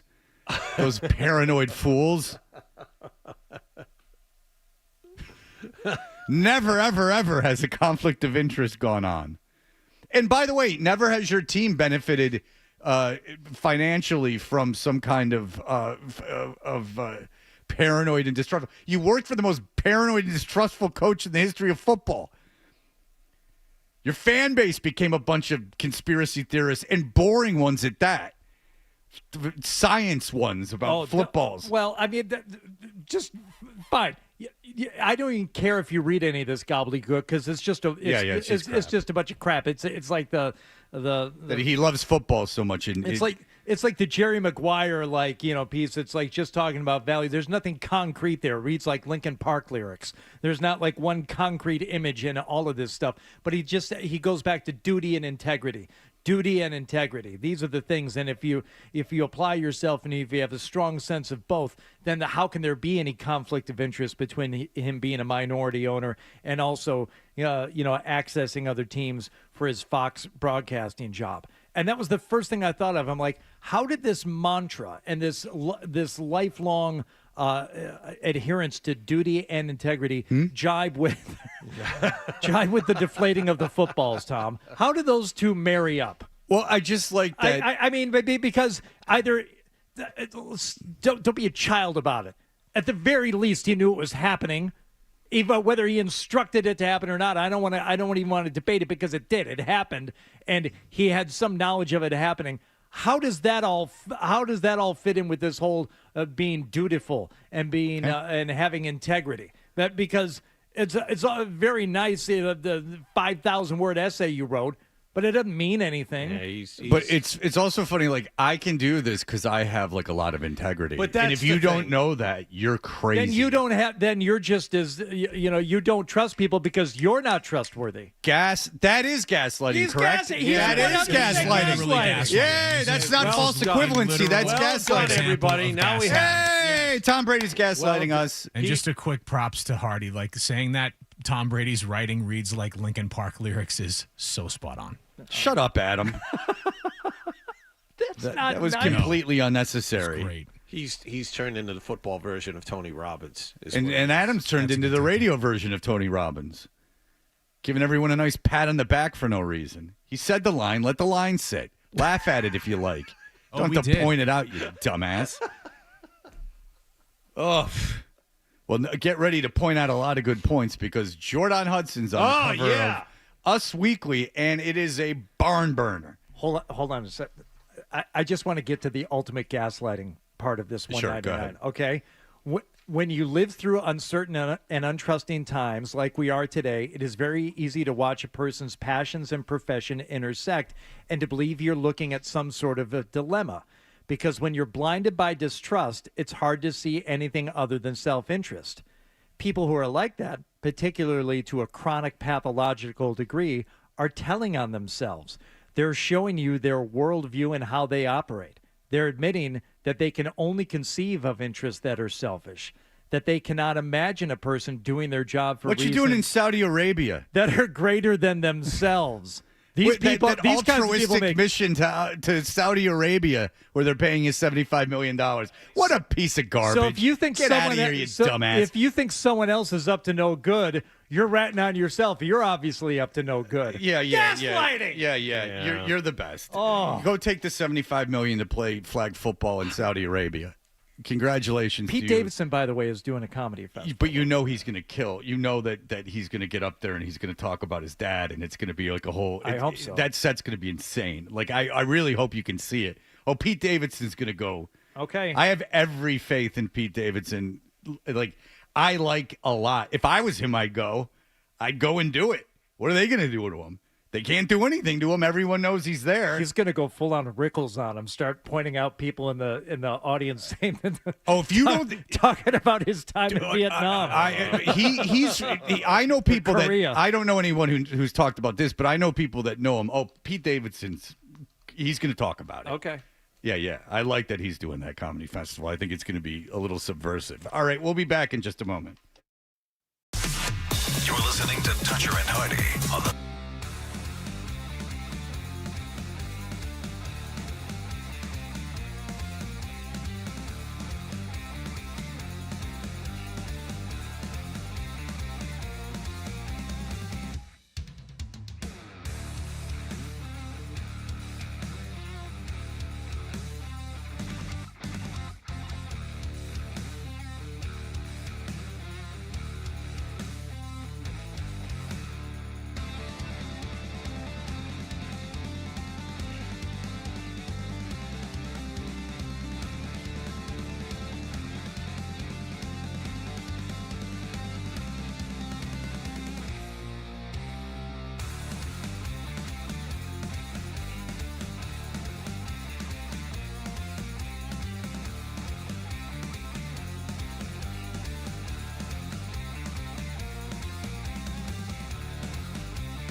Emergencies, go to johnsewer.com. I'm John Wallach on Boston's Home for Sports, 98.5 The Sports Hub. Your next update at 8:30. Here's Pasternak, high slot. Right circle to Zaka. Sends one across. McAvoy shot, and he scores! The Bruins play here.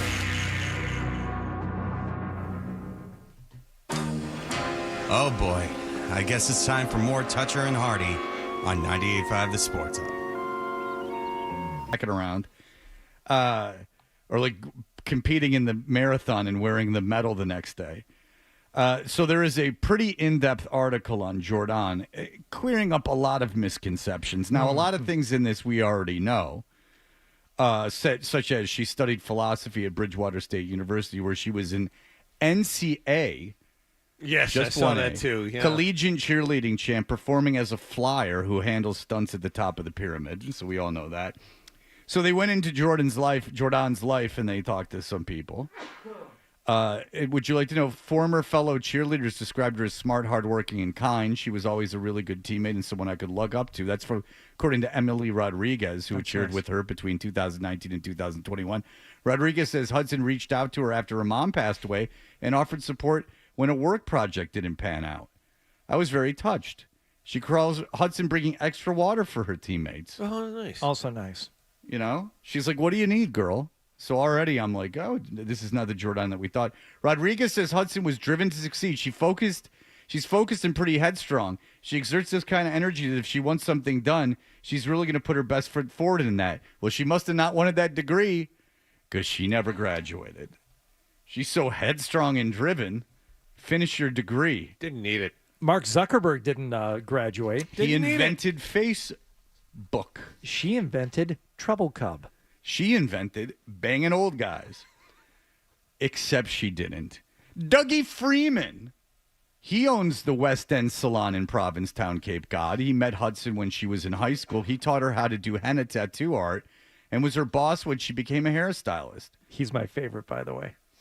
She has a great work ethic, and she's a very gifted artist and patient and gentle, Freeman tells us, noting that Hudson would occasionally wear her Miss Massachusetts sash. Yeah. She was the third runner-up in the Miss Massachusetts Teen USA competition in 2020. Which means the she COVID finished year. fourth. Yeah. She was the third runner-up. She finished fourth in the COVID year, too. Around the salon. That was great for business, of course, he says. She was very beautiful and still is. So would occasionally wear her Miss Massachusetts sash around the salon. There's a point of pride with that. She wasn't going to wear her Miss Head Injury crown because that's what it would require. You think Bill in that 100 jacket is a marathon jacket flex? That sash where you finished fourth, that is something else. That's like the Wall of Gaylord with all of your honorable mention and participation ribbons up there. Well, first of all, even if you won Miss Massachusetts, wearing a sash is lame. Like, I mean, but at least you're Miss Massachusetts. You're like, you just participated in the contest. Now, I know I've been really dismissive of the big news, but there is a little bit of breaking news in this. And in fact, I'd describe it as big. Belichick's daughter-in-law, Jennifer Schmidt, slammed the attention-grabbing move during the CBS interview where she got in, noting that publicists act in a professional manner and don't storm off set. According to a Hudson family member, the comments did not sit well with Belichick, who was, quote, not happy about, quote, fanning the flames of what he considered a false narrative. Guys, when Bill Belichick's daughter-in-law came out against his girlfriend, Bill didn't like it.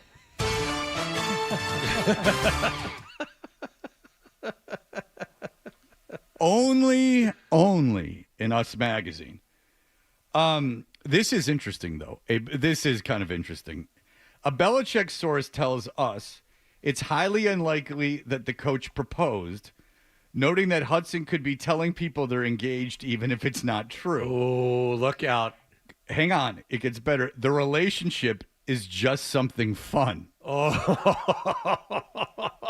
So you pay this girl millions of bucks.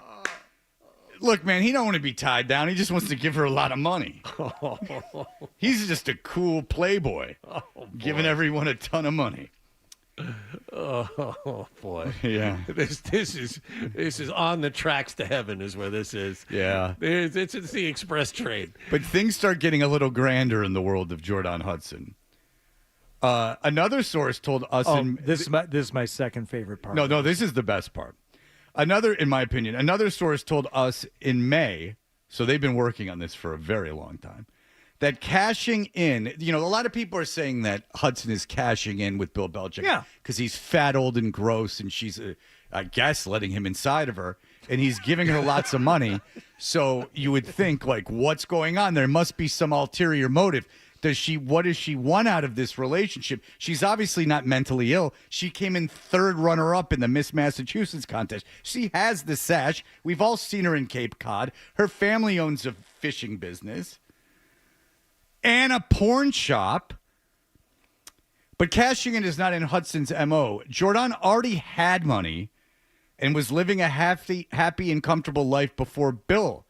Now, you would say, how did a dropout of Bridgewater State University attain this wealth? Well, it's as simple as this. Adding she had an estimated net worth between $1 million and $2 million. She's 24 years old, from a very poor fishing family. Thanks to her modeling career in real estate gig. She has apartments in Massachusetts, the source said. She made her own money. Let's investigate. What have you modeled? Except for gowns and failures that you could not win. And real estate requires buying it. What did you do? Home improve? Would you buy a shack and then knock it down and build it with your own hands? Yeah. Would you build a cabin in the woods? What real estate? You're flipping real estate? Yeah, she's doing gut rehab. What are you, Trump? Like, who gave you money? What do you? She made it in real estate. Oh, did you? Where'd the nest egg come from? I thought she's from some poor-ass family. Oh, her modeling career. Okay. She's one of those girls, just like every girl that gets a big multi-million-dollar modeling career that you've never seen model. When have you seen one modeling photo of her? Ever. And they would have come out, wouldn't you think? Like, when's a modeling career? Yeah. I mean, if she had been in Hustler, then I'd be like, okay, of course she's got millions of dollars. But the Gap ads that she's done, or the perfume ads, or something. Well, even if you've done Gap ads, it's millions of dollars. Right. I mean, because Lord knows there's thousands and thousands and thousands of models making millions and millions and millions of dollars. It's a real easy business to crack into and start making a lot of money.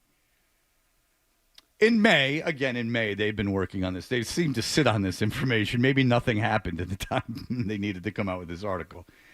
In May, a source told us that Hudson has started to prefer the company of quote unquote older gentlemen. Oh, because they tossed to Joshua L. Zuckerman, the 65-year-old businessman that dated Hudson. Which is what I was going to say. Real estate requires money to buy it. Enter Joshua L. Zuckerman. Who you would think let enter her and then was given money to buy real estate. So she had apartments, so just a dude gave her the money. I don't think it's from modeling or working at the henna shop or from her a non-degree in philosophy, because even a philosophy degree is not a ticket to millions. Well, once you get the paper that says, yes, I have a degree in philosophy, then the money just kind of rolls in. I can tell you, as a graduate with a history degree, companies come running. In May, a source told us that Hudson started to prefer the quote-unquote company of older gentlemen after becoming disenchanted with immature guys her age, and then immature guys in their 30s, and immature guys in their 40s, and immature guys in their 50s, and immature guys in their 60s, and immature 70-year-olds, and immature 71-year-olds. She found the sweet spot of 72 years young. I can understand she wants to be treated more than just a sexual relationship and to have a connection. She likes sexless gimps. Now we get to the local yokels and prominent businessmen, if you would. I asked you a question earlier if you were aware of a business. I was just curious. I didn't want to come off as a fool. Mahlon Williams, owner of the high-end sports art company I Love Boston Sports. You used to see it was a bit of a factory situation. You had a young Basquiat in there. You had a lot of Herring used to remember. They called it graffiti, but the I Love Boston Sports allowed him to use their walls as a mural. It's a whole thing. It's a very underground thing. I wouldn't expect you to know it, John. It's I Love Boston Sports, and it's in the art and high-end mecca of Faneuil Hall. Where all the locals go to shop. Well, and all the artists go. You might as well be in Milan.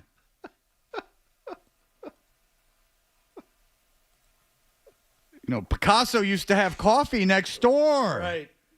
He wouldn't pay his tab. He'd just draw something on a napkin. This guy's swimming in it. It's been too long since I've been there.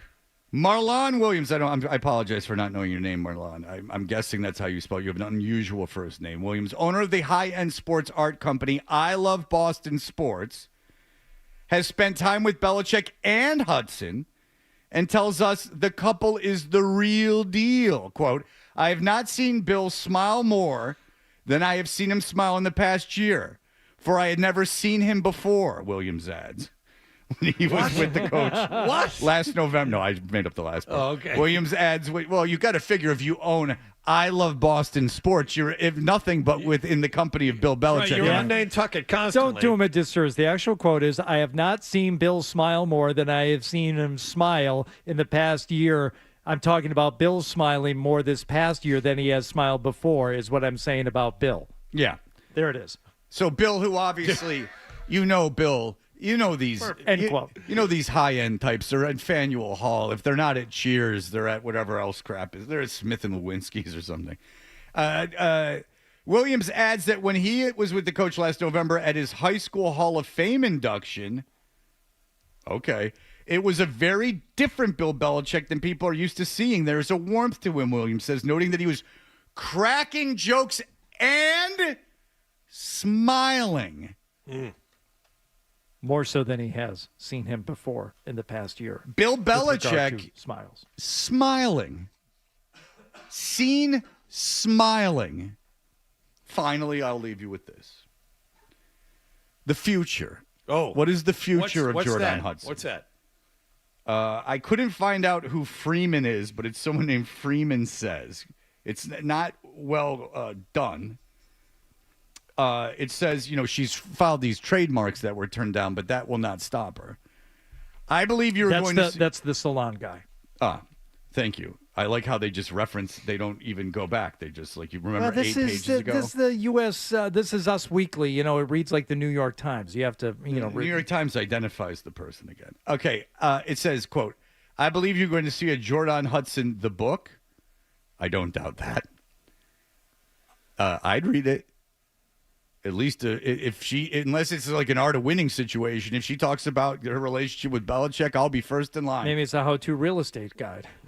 Well, then I would not buy that. The second those two kids break up. First thing, find old, rich, ugly guy. Let him bang you. Then get money. The second they break up, that's the book that hits the stands. Now that I'd read. I believe that you're going to see the Jordan Hudson book, the Jordan Hudson, the movie. Oh. They have... a lot of interest in the makers of Howard the Duck for Jordan Hudson, the movie. Yes. Tim Burton wants to make it like Pee-wee's Big Adventure. Oh. Except for riding a bike, she's being ridden by a old man. Okay.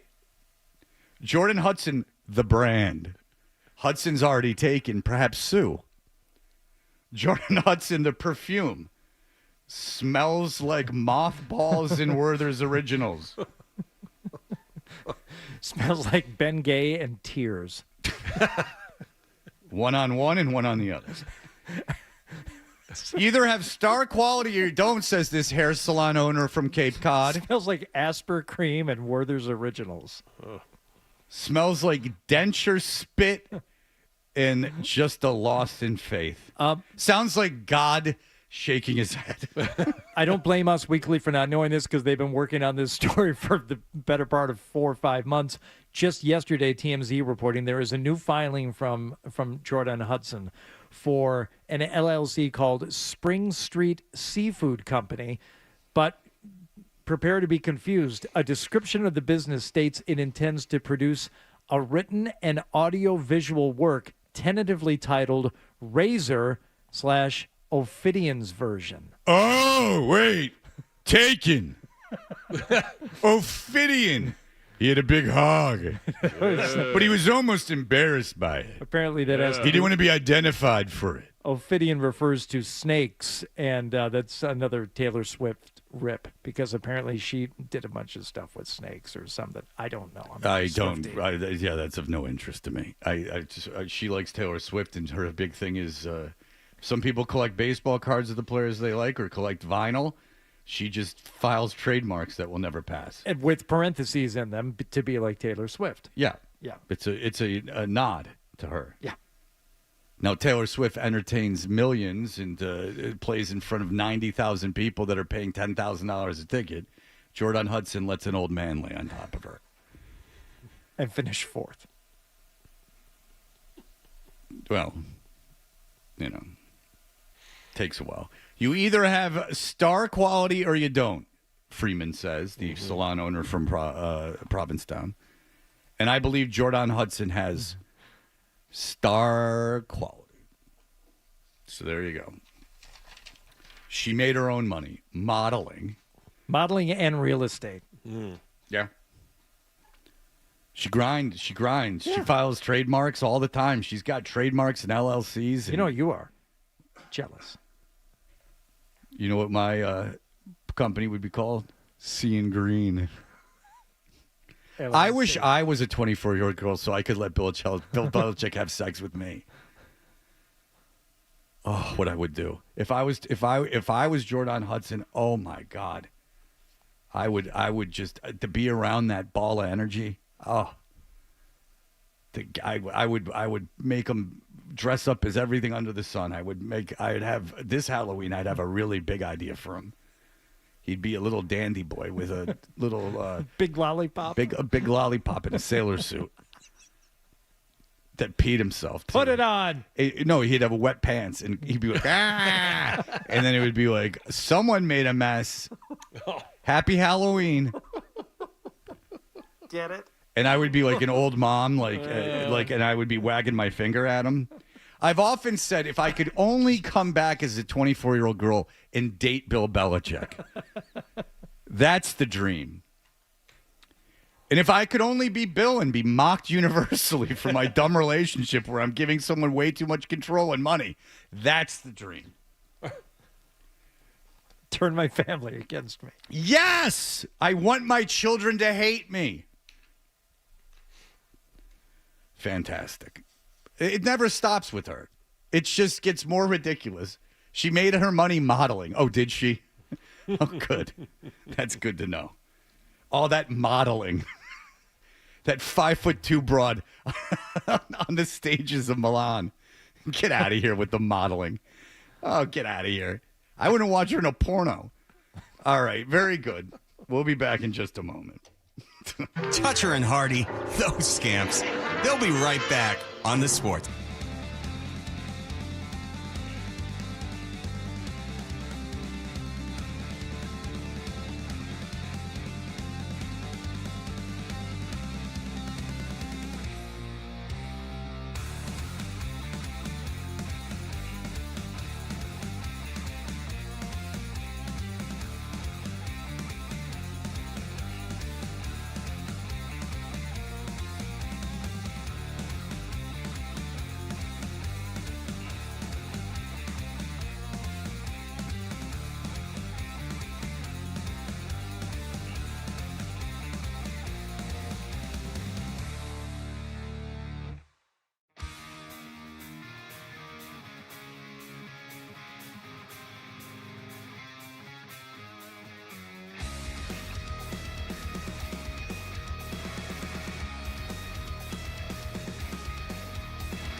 Now, more of your best morning buddies, Toucher and Hardy, on the Sports Hub.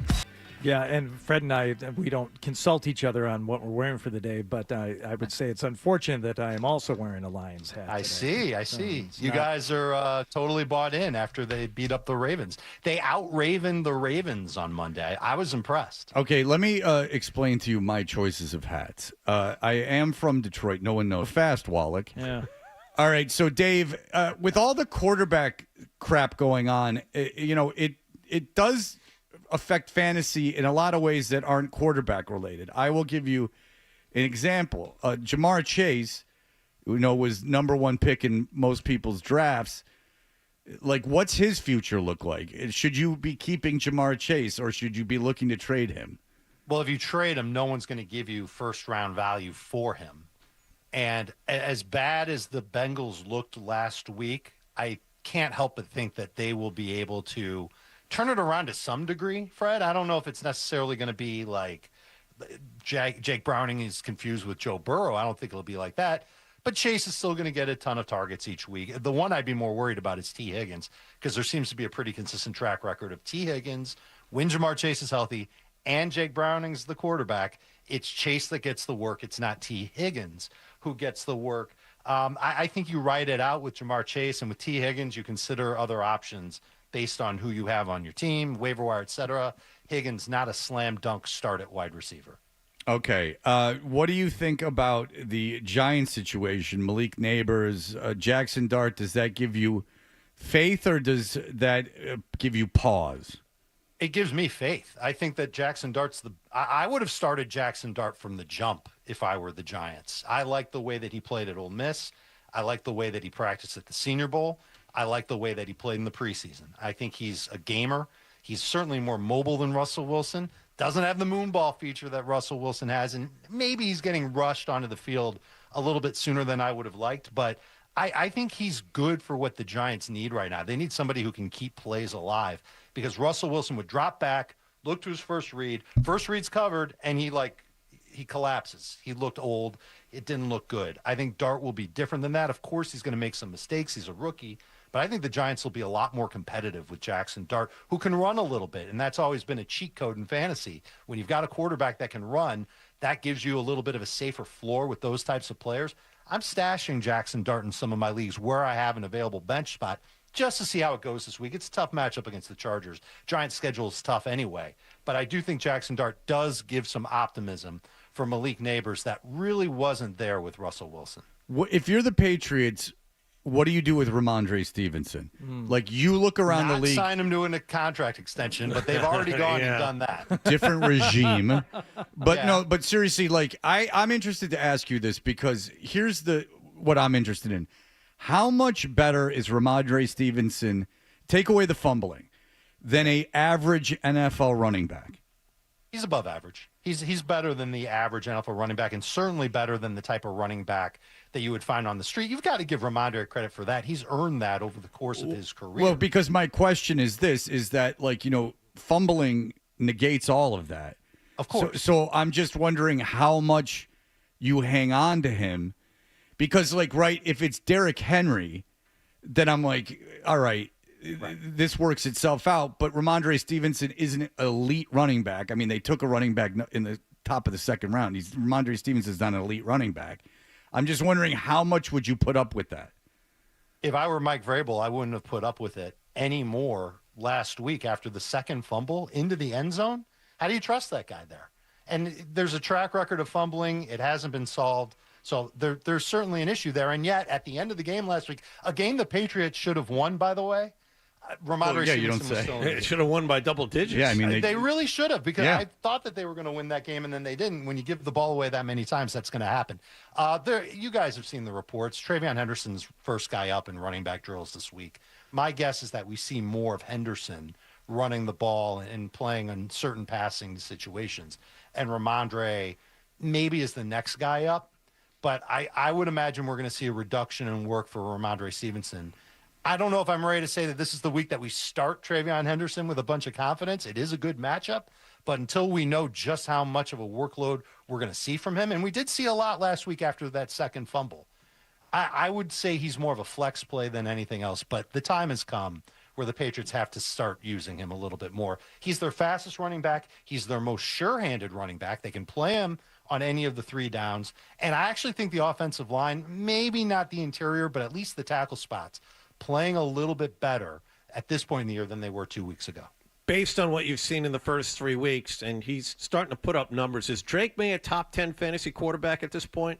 He's in that range. He is this week because he's playing against Carolina. And it's weird to say because usually when you've got a top 10 fantasy quarterback, you say, all right, well, that means he's got a stud wide receiver that he's thrown to. And it's not the case. It's Hunter Henry who's been getting targets 2 out of 3 weeks this season. Henry's been getting the job done. I think that continues this week. I actually think it's a tough matchup for the Patriots wide receivers. But Drake May's got that same thing that I talked about Jackson Dart having. He's better than Dart at it. It's running the ball and certainly being able to gain yards on the ground and maybe even in the low red zone, those opportunities to score a rushing touchdown, those are there for Drake May. And so I view him as someone that fantasy managers can start with certainly some confidence as a top 12 type of fantasy quarterback. I like him better this week than Mahomes. I don't like Mahomes' matchup against Baltimore, nor do I like his track record against Baltimore. And I like him better than Baker Mayfield, who doesn't have Mike Evans this week against Philadelphia. Anything change for you with regard to the Packers, either as a team or their personnel when it comes to fantasy based on their loss at Cleveland? I mean, Hardy, we've known for a long time that the kryptonite to Jordan Love, and it is this way for a ton of quarterbacks, is pressure. And when pressure's on him, he's not the same type of quarterback. And that offensive line for Green Bay, they walked into that game healthy, 5 starters, ready to go. And by the time the game was over, the 2 guys that weren't at 100% weren't playing in the game. And so that's obviously concerning. This week, it's a different story. The Cowboys can't get a pass rush on anybody. They just took on Chicago. And Chicago's got one of the worst offensive lines in the league.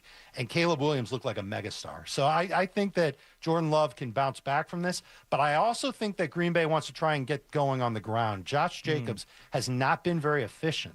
And so I wonder if they use this matchup against lowly Dallas and their defense with no pass rush, injured guys at linebacker, injured guys in the secondary, and they try and establish the run, as they say. And you're going to see Josh Jacobs get a lot of work. I still think Jordan Love is okay, but I'd rather start Drake May in fantasy. And the Lions offense that was so, speaking of the Lions hats, the Lions offense that was so put down because of the loss of Ben Johnson and the way they performed against Green Bay, you've got faith in them again, I would imagine. I had faith in them in week 2. Right. And it was against Chicago. It was kind of easy to have faith in them in that matchup against Chicago. But John Morton figured some things out. I almost think that Jared Goff took a little bit more control over the offense too. And he sounded really like irritated with the play calling after week 1. The offensive line got its rears in gear. And now you can look at the Lions offense. And everybody except for Jamison Williams and Sam Laporta, those guys haven't put up big numbers, really certain not target numbers. Jamison did have the one big game, but he did it on 2 catches.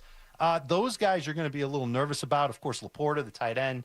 There aren't a lot of great tight ends to pick from. That's just the nature of the beast in fantasy football. So Laporta is still going to start for people, but I think we can get away from Jamison Williams. And it's a tough matchup for them. They've got the Browns, and you saw what the Browns just did to Green Bay. It makes me nervous about Goff this week. Don't really want to start him.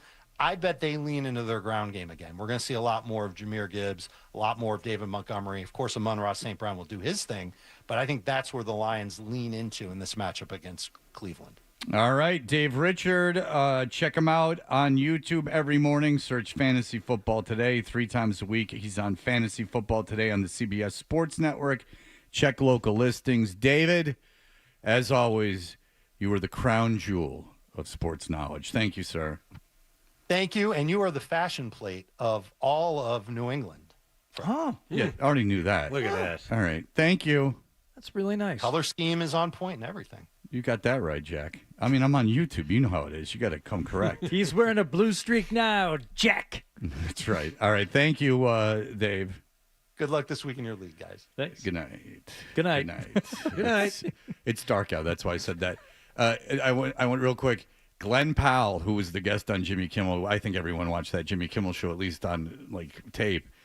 I didn't know who he was, even though I've seen him in movies. I was just like, oh, I thought he was having like Colin Powell or something, like on like to prove a point.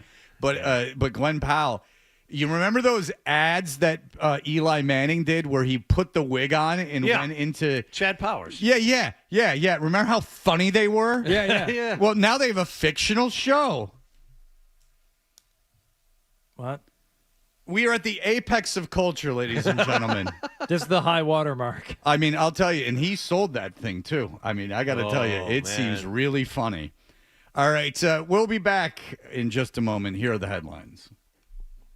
Sports Hub headlines presented by Celsius Energy Drinks. Red Sox won again in Toronto last night, 7-1 to reduce their magic number for clinching a playoff spot to 1. Garrett Crochet, 8 shutout innings for his 18th victory of the season. Brian Bayo starts tonight as the Sox go for a 3-game sweep of the Blue Jays. They'll head to the postseason with a win in that game or another Houston loss to Sacramento late this afternoon. Sox assistant GM Paul Taponi is reportedly finalizing an agreement to become the next director of baseball operations for the Washington Nationals. And the Patriots once again had Christian Gonzalez on the field, limited at practice yesterday. They got a home game coming up Sunday against Carolina.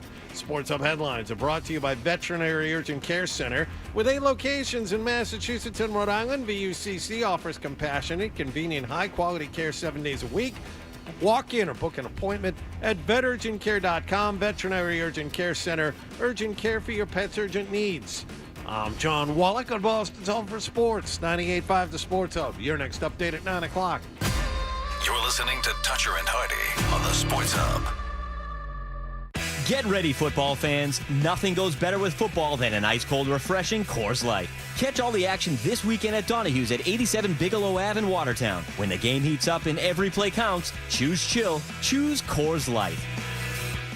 Feeling those chilly morning starts? That's a sign to call Beantown Home Improvements to take a look at your roof and siding. If you want to fix your roof or get strong, durable James Hardy siding, call 44 Beantown now. Talk to Meryl. She's a real person, not AI. She'll answer the phone, hook you up with Jim and the team, and they will inspect your home and give you an estimate you can afford. If you can see through your roof or if your siding sucks, call 44 Beantown or go to beantownhi.com. Beantown Home Improvements. Quality work without all the BS. 1-877 Cards for Kids. KARS Cards for Kids. Ready to get rid of that old car? Donate it to Cars for Kids. Call 1-877 Cars for Kids to reach a friendly live agent. Donation's super easy, and your car can be picked up as soon as tomorrow. Call us now, 1-877 Cars for Kids. 1-877 Cars for Kids. Donate your car today. Did you know you can donate real estate too? Check out fall savings at Ira Mazda. Lease the 2025 Mazda CX-5 2.5S Select for $279 a month for 33 months or 2.9% APR for 36 months. Or hit the open road in a 2025 Mazda CX-50 Hybrid Preferred for $279 a month for 33 months or 1.9% APR for 60 months. Save big this season at Ira Mazda, now through September 30th. New England drives Ira. Includes Mazda Financial Services lease cash and lease bonus cash. $0 security deposit. Tax, title, license, and dealer fees not included. Available to qualified customers on approved credit only by MFS. See dealer for full details. When you own your own business, you own every decision. Catch the red eye or take the 6 a.m. Make a new hire or promote internally. Celebrate a win with the toast at the gate or unwind at the lounge. Big props to this team. Some decisions are a win-win. Like earning 8 times points on Chase Travel. Introducing Chase Sapphire Reserve for Business. With $2,500 in annual value, it's the business card that gives back all you put in. Visit chase.com/reserve business to learn more. Cards issued by JPMorgan Chase Bank and a member of FDIC, subject to credit approval. Terms apply.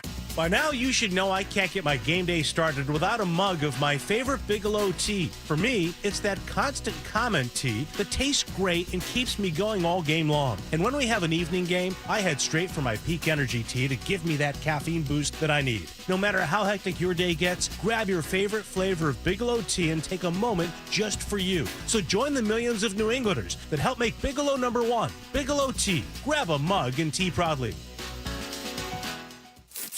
An itch that changes place every time I try to scratch.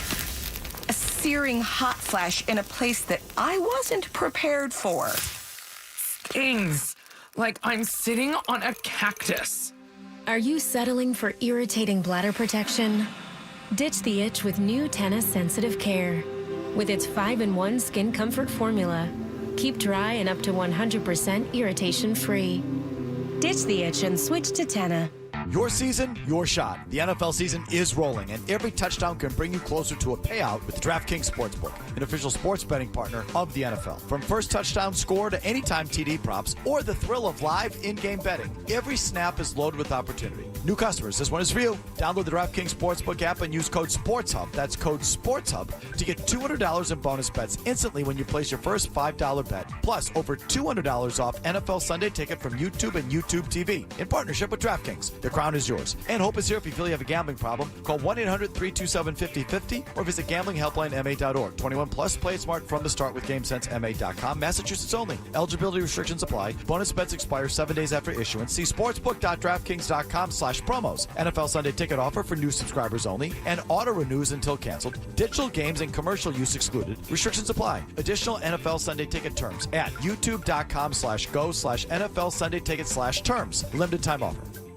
Hey, it's Maz for Window Nation. Right now, buy 2 windows, get 2 free, plus 0 down, 0 payments, 0 in.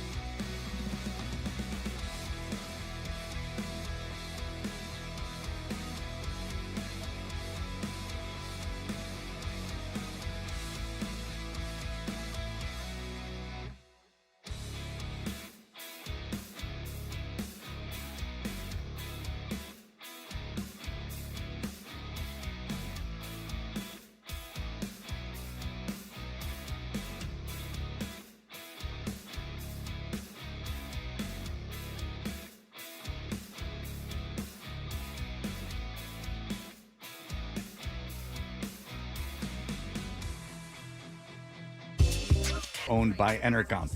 So if you recall, the world stopped when for a split second Janet Jackson's bedazzled covered nipple was exposed to the world. But it did really make things crazy in terms of broadcasting because things got very, very strict right away.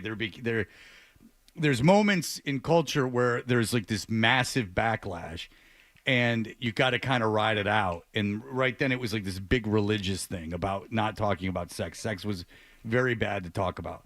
And then that even got into like going to the bathroom, which I always found confusing. I never understood what like going to the bathroom, like babies go to the bathroom. Like it's just something that is a part of our lives. Any type of potty humor, potty sounds, not allowed. Because once a year, if you played diarrhea sound, I would laugh. Now, if it's more than once a year, I find it superfluous.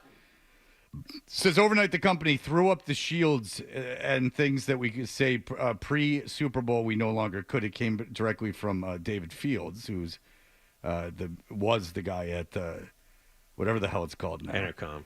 Yeah, but now it's Odyssey, but he's not the guy anymore. No, he's out. Dave Richards, not ours, but it was probably still is a piece of crap who was out of control. That was his PD. He had one of the engineers install a dump button in his office. Oh, imagine that. Remember when Dave Wellington put a dump button in his office for my show? We'd be on the air and out of nowhere we'd get dumped, and then he'd storm in while we were on the spots and lose his mind on us. Dave never lost his mind on us, but he did install a dump button. That became his job for 4 hours, is to sit with a dump button. And then one time we didn't get in trouble, but he wrote the head of CBS Radio to tell him about something we said. He did it before we got in trouble. Yeah, it's called getting out in front of it. I think that happened to Stern too. This is how bad it got. I had a co-worker male who ran the board for the Tom Leykis show. Remember that? Oh yeah. Yes. Ooh, that was a good show. Yes. I mean, he really told it how it was. He was a troll of a man. That Hey told you about Tom, how you sex. doing? Do you care? Yeah, I do. Doing great. Yeah, he told you the reality of the relationship between men and women. He would know too because he got in a lot of trouble while he was in Boston for assaulting one. Dave came into the studio, put his hands on my coworker's shoulders, and started to squeeze tightly so much that my coworker, a Navy vet, thought it was going to become a hand-to-hand combat situation. As he squeezed and berated my coworker, asking if he knew what MILF meant, and questioning why he didn't dump it when it was spoken on the Tom Leykis show. Like MILF. Like, what's that mean, your kid asks? I don't know. Imagine that. It really would be, and especially with phones in their hands, they're exposed to nothing. But this was before that. We were effectively neutered. I got in trouble for calling someone a wanker on air and got a talking to for asking why one of the co-hosts was crapping on something both I was told were forbidden to say on the air. They ended up flipping the format of the station to the fall to country, one on 100.7 The Wolf, where they programmed it like a hot AC station, music and talent-wise, and we all lost our jobs. It was then that my girlfriend, now ex-wife, she was in disbelief that anyone like that she ever got, or anyone ever got the radio business-wise. So there you go. That's an example of someone else who went through the post-Janet Jackson nipple situation, which was... it was one of those moments in the country where things become feverish, and you give a very small portion of people an incredible amount of cultural power. Right. Now, there was another one, but I think there was more, or at least a more understandable justification for it, and that was after 9/11, when all the songs got taken off of radio stations. Clear Channel was the first to do it, and other radio companies followed suit. But what was ridiculous about that is they were creating problems. So what they were doing is 9/11 happens, it happened. And 9/11, strangely enough, was a very unifying time for the country. Something like that, I was impressed by how the country came together. It fell apart again, but for a while it did come together. But what they did is, what Hardy's referring to is, they literally went through a list of songs, like hundreds of songs, and tried to cross logically, like, play mental gymnastics if any of them could in any way be considered offensive. Now, these weren't anything to do with the attack of 9/11, for it would have been too fast to make a song unless you're Lean Greenwood and you could get one out that day. Because he doesn't like to take advantage of any of these things. But what you could, but like, so like something would be about like Learn to Fly, I think by the Foo Fighters got taken out of rotation. And I worked at Clear Channel at the time, Fred. Yeah. And was privy to the list. And it was ridiculous because it was what it always is. It was a bunch of executives overreacting and not taking into account the meaning of the songs, but just looking at artist and title and going, well, no, that could make somebody upset. Let's get that off. Rage Against the Machine, that's an offensive name. Let's get that off. And then there were songs that weren't banned that, like, you could take a lyric or two from and go, well, this isn't appropriate to play right now at all. But also no thought put into it. But also, like, no critical thinking. Let's just take Learn to Fly, which was pulled by stations because the planes obviously flew into the World Trade Center and the Pentagon. Like, if someone complained and they said, I don't like that song because it has the word flying in it and 9/11 just happened, couldn't you just say, okay, what do you want out of me? Flying exists. People are flying in planes. It was written pre-9/11. It's not about a plane crash. I don't even know what it's about. But it's not about a plane crash. It's certainly not 9/11. It's not some love letter to terrorists. Like, at a certain point, you can understand why Red Hot Chili Peppers' song Aeroplane was taken off the air. Yeah, because it sucked. Because that I was all for. I'm very much like the people. Any excuse. Yeah. I like things canceled that I don't care for. Right. I'm all against it until it's something I don't care for. You can understand why Mitch Mitch Ryder and the Detroit Wheels' Devil with the Blue Dress On was taken off the air, right? Is that a song that was really taken off the air? It is a list of 165 songs that were part of the mandate. And there's Does it explain why Devil with a Blue Dress On was taken off? I will click on the link to the song and see if it's part of its larger entry, but I mean, weird. It must have. Does it have like? And then they're expecting you to like know the lyrics to Devil with a Blue Dress On. I think anything having to do with Devil. Yeah, was taken that's out. literally when this list was sent out. Wait, stop though. Why Devil? In all seriousness, why the Devil? I'm telling you, they looked at song titles and artists, and anything that had a negative or scary connotation to it was taken away. Well, that's insane. And when the list was sent out, I remember I saved the email at one point. Didn't get I don't a have list it anymore. But the mandate was take these. This is the list of songs. If they're in your format, take them out of rotation. No explanation as to why. Like no drill down into here was the thinking that went into this. Because surprise, there was no actual critical thinking that went into it. And that's when Chicken Fry came out and saved the country. And we all could rally around that. So, yes, people, there's moments in culture where people freak out and start acting erratically because they're afraid someone might get upset. And it's Janet Jackson was one of them. All right, Phil Perry will join us. He covers the Patriots. We'll talk about the Patriots with him. You're listening to Toucher and Hardy on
and struck out 6 over 8 shutout innings to improve to 18-5 on the season.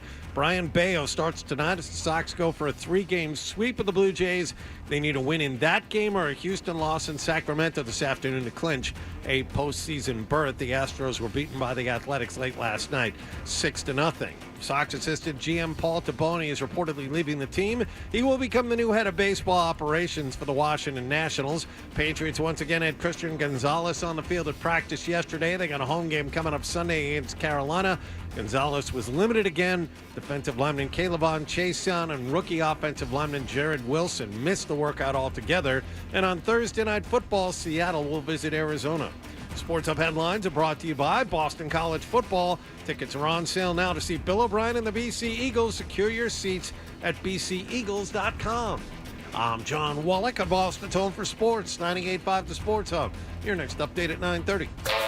Boston Talk Sports. Drake May. We all know what, but we won't say what. Yeah. Worst take on these airwaves in the last 24 hours. We may not take a call today. The Sports Hub. I know. No, you don't know. Everyone agrees that I'm the only one who's not wrong. Right or wrong, they're back.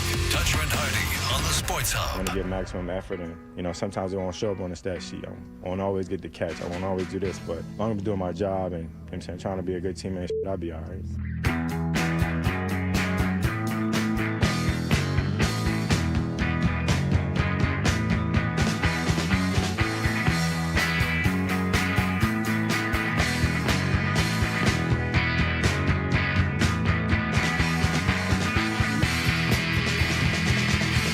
What's this? It's a Boston band called New Radiant Storm. Cool. Thanks. We are Toucher and Hardy. You can watch us on YouTube. Subscribe to 98.5 The Sports Hub on YouTube. And you can see Phil Perry, who covers the Patriots for NBC Sports Boston. He is here every Thursday. You know what I like about it? Is that I know that the weekend ain't far away, Jack. You know what I'm saying? Phil comes in here, we're almost done for the day, and it's just smooth sailing through a Friday. He's just a ray of sunshine, Phil. Always smiling. That's what I'm talking about. Phil's dressed like he has a collared shirt on. He always has a collared shirt on because he's off for business. He's always got buttons. Right. Yeah. Well, we're on the move after this. There's lots of stuff to be recorded. Yeah, where do you go after this? I got to go to our studio in Needham and record a podcast. We're talking to Kurt Warner today about Drake May. So we'll get some fire takes from Kurt. All right. And we'll be off. He used to be at a grocery store before he was called up to play in the NFL. I've heard this.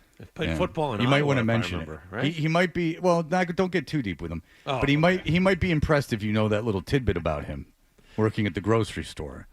I don't know if many people have brought that to his attention. Right. Yeah, no, that'll be good. I'll try to bring that up with him, and I will credit you, of course, with that information. Well, he'll know because we're buds, and he knows I'm the only guy who knows.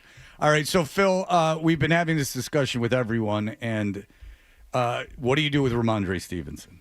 You've watched the film now, as I have. I've seen the game in its abbreviated form, so I watched it up close and personal. He watched the Nickelodeon, pared down thing with the splurts coming up there and the slime going up. I wasn't sure if I was. SpongeBob celebrates when you score a touchdown. A lot of times I'll just watch SpongeBob thinking it's the game, and then I'll get confused. So a lot of times I've been like, they've been underwater for a very long time in this game. So what would you do with Rhamondre Stevenson?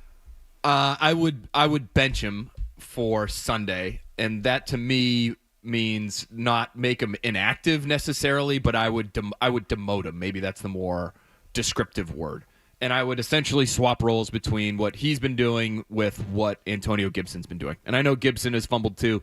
I just don't think Travion Henderson's really ready for an every down back kind of role. I don't think he's really built for it right now physically. And so I would go with Gibson, who's fumbled less often over the course of the last 2 years, instead of Stevenson, and I would basically flop those roles. So if Stevenson's been getting whatever it is, 15-ish touches over the first 3 weeks of the season, those would go to Gibson, and Stevenson would get maybe a handful whenever Gibson needs a blow. I'm generally not a fan of half measures, but if they're not going to cut him, then you have to sit him down. And you only put him in if it's absolutely necessary because of an injury or something. How else do you handle this situation with the seriousness? I know we're still talking about football, but look, the reason why they lost that game is because they turned the ball over, and otherwise you get a win. So how else do you make it clear that this is in no way acceptable? Well, and unlike with Drake May, who you're obviously not going to bench, you can get representative production from Antonio Gibson. He was your best back last year. Rhamondre Stevenson really hasn't been your best back since 2020. Okay, all right, thank you. We were just talking about it. So my big question with Rhamondre Stevenson is this. I don't like putting in terms of being injured because it sounds like I'm I know it's weird to talk about injuries. Just say he disappeared and he was no longer on the team. wasn't cut. He just was gone for whatever reason. Like, how much does that change your perception of how this season is going to go? Not drastically, in my opinion. So that's kind of my thing is that, a lot of people are going, they have to tighten things up with penalties and turnovers and stuff. And it's like, okay, well, Vrabel's one off season and 3 games into his tenure, he's not going to change culture overnight, but he is also this early in it. So he has the ability to change the culture sort of more dramatically, right? Than if you had been an established coach with your guys. So he can make a move like cutting Rhamondre Stevenson. There are fewer downsides to this. It doesn't wreck your cap situation because they can certainly absorb whatever contract hit they take. And also, if it, as Phil just said, all I've asked for, and now that's 2 people today. What's his face? Thought it might be a little bit worse. Dave Richard thought that he was a little bit better than I think Phil is making the case for. If it's not going to make a difference really in wins and losses, I just don't see a downside unless he's that important in the locker room or something. Is there something I'm missing? Well, no, I just think NFL people view it differently than I view it. And it's not just NFL people that live and work here. Mm-hmm. I've spoken to a number of different people around the league about Rhamondre Stevenson over the course of the last couple of years, and they revere this guy's skill set. And in the same breath, they'll tell you nobody's worth playing if they're going to fumble it that frequently. So to me, I can't separate those two. I guess NFL people can and coaches can because they look at the talent and they say, well, we need that talent. We need to gain yards and score points. So we need Rhamondre Stevenson on the field. I just don't see it the same way. I think you don't cut him necessarily. You don't jettison him for the rest of the season because you do, even though we all thought going into the year one of your better position groups would be the running back spot. Yeah. You do only have 3 guys there. And so if you go with my plan and you have Antonio Gibson as your starter and he gets hurt on the first drive of the game and now Travion Henderson has to take every snap, that to me is not an ideal situation either. So I would dress him. I would plan on playing him a little bit. But to me, it is somewhat of a half measure, Hardy. I agree with you. But you're at least making the statement to the rest of the locker room, your starting job is on the line. But when it comes to, whether to cut or not to cut, if there's any debate about him, is there a chance that he's just another guy? Is there a chance that he's an average running back? Then, okay, let's get another average running back in here who doesn't fumble, who has not turned his story into one of a guy that fumbles the ball a lot. Terrell Jennings. Well, so I would look at his talent, and I would say if you're just talking about the talent, it's better than average. I think what makes him average and even below average runner is the fumbling stuff. Fumbles. Okay. So it's one of those things. It feels like it should be so easy to clean up that you're not going to give up on that guy, right? It's a mechanical, fundamental issue, and it's something that children are taught on a regular basis. I saw Devin McCourty, who played safety, didn't play a whole lot of offense, but went chapter and verse with Mike Florio about how to protect the football when you're carrying the football. So if he understands how to do it, you would think that they can teach Rhamondre Stevenson how to do it, and he can put it in the forefront of his mind, and you see these improvements. There's a block there. So I'm not cutting him, but if he sees more work than Henderson or Gibson, to me, that's a missed opportunity to develop the kind of culture that Fred is talking about and that Vrabel has talked about. He's talked about ridding entitlement from the building. He's talked about wanting to hold his best players the most accountable. Like, this is your chance to do that. They didn't do it last year. I think he sat out one series maybe after a fumble last year for Gerard Mayo, and then he was right back in the game. He really never lost his gig. So you have to make an example of him to some degree. Yeah, it's interesting. It is an interesting situation with how you deal with this because those fumbles were not good fumbles. These were not someone coming in and punching the ball out. The first fumble was just weird. Barely was touched. And then the goal line one, I understand what he's doing. He's making the second effort, but he's got to understand it's not 4th down. You're leaving yourself. He knows he's leaving himself extremely vulnerable. Like, when you make that motion, when you extend the ball. Like, if it's 4th down, I get it. Like, it's touchdown or nothing. Fumble, who gives a rat's ass? Like, I fumble it, who cares? Obviously, this is all obvious. But he knew he was and he had already fumbled is the thing. It's just any fumble, deep into either territory, either on your own goal line or at the other end. it cannot happen. I don't care if some, the best fumble forcer in the world is in there giving you an uppercut. You can't lose the ball in that situation, which is why guys don't. You don't see it a whole lot. You don't see a ton of fumbles when guys are running out of their own end zone or on the goal line when they're getting ready to score, because you can't do it. Not as a running back in the NFL, and yet he did it. It's really an awareness situation more than anything else. He is physically capable of holding the ball in a certain way that makes it more difficult for him to fumble. You could put a second hand on the football. I mean, even if you didn't have the history that he had on the goal line, what do you see all the time with defenders? Because they know there's a good chance if this guy who's 230 pounds gets a little bit of a head of steam and all he has to go is 1 yard, there's a good chance he's getting in. So what are they trying to do? Yeah, they're trying to tackle him. They're also trying to punch the ball out. Yes. Because it's one of the last things you can do to prevent a touchdown. How does this happen to a guy who's played a few years in the National Football League? I've heard the argument, well, Kevin Falk fumbled a lot early in his career. Yeah, but he had solved it by year 5 or 6. So how does he lack that situational awareness at this point in his career?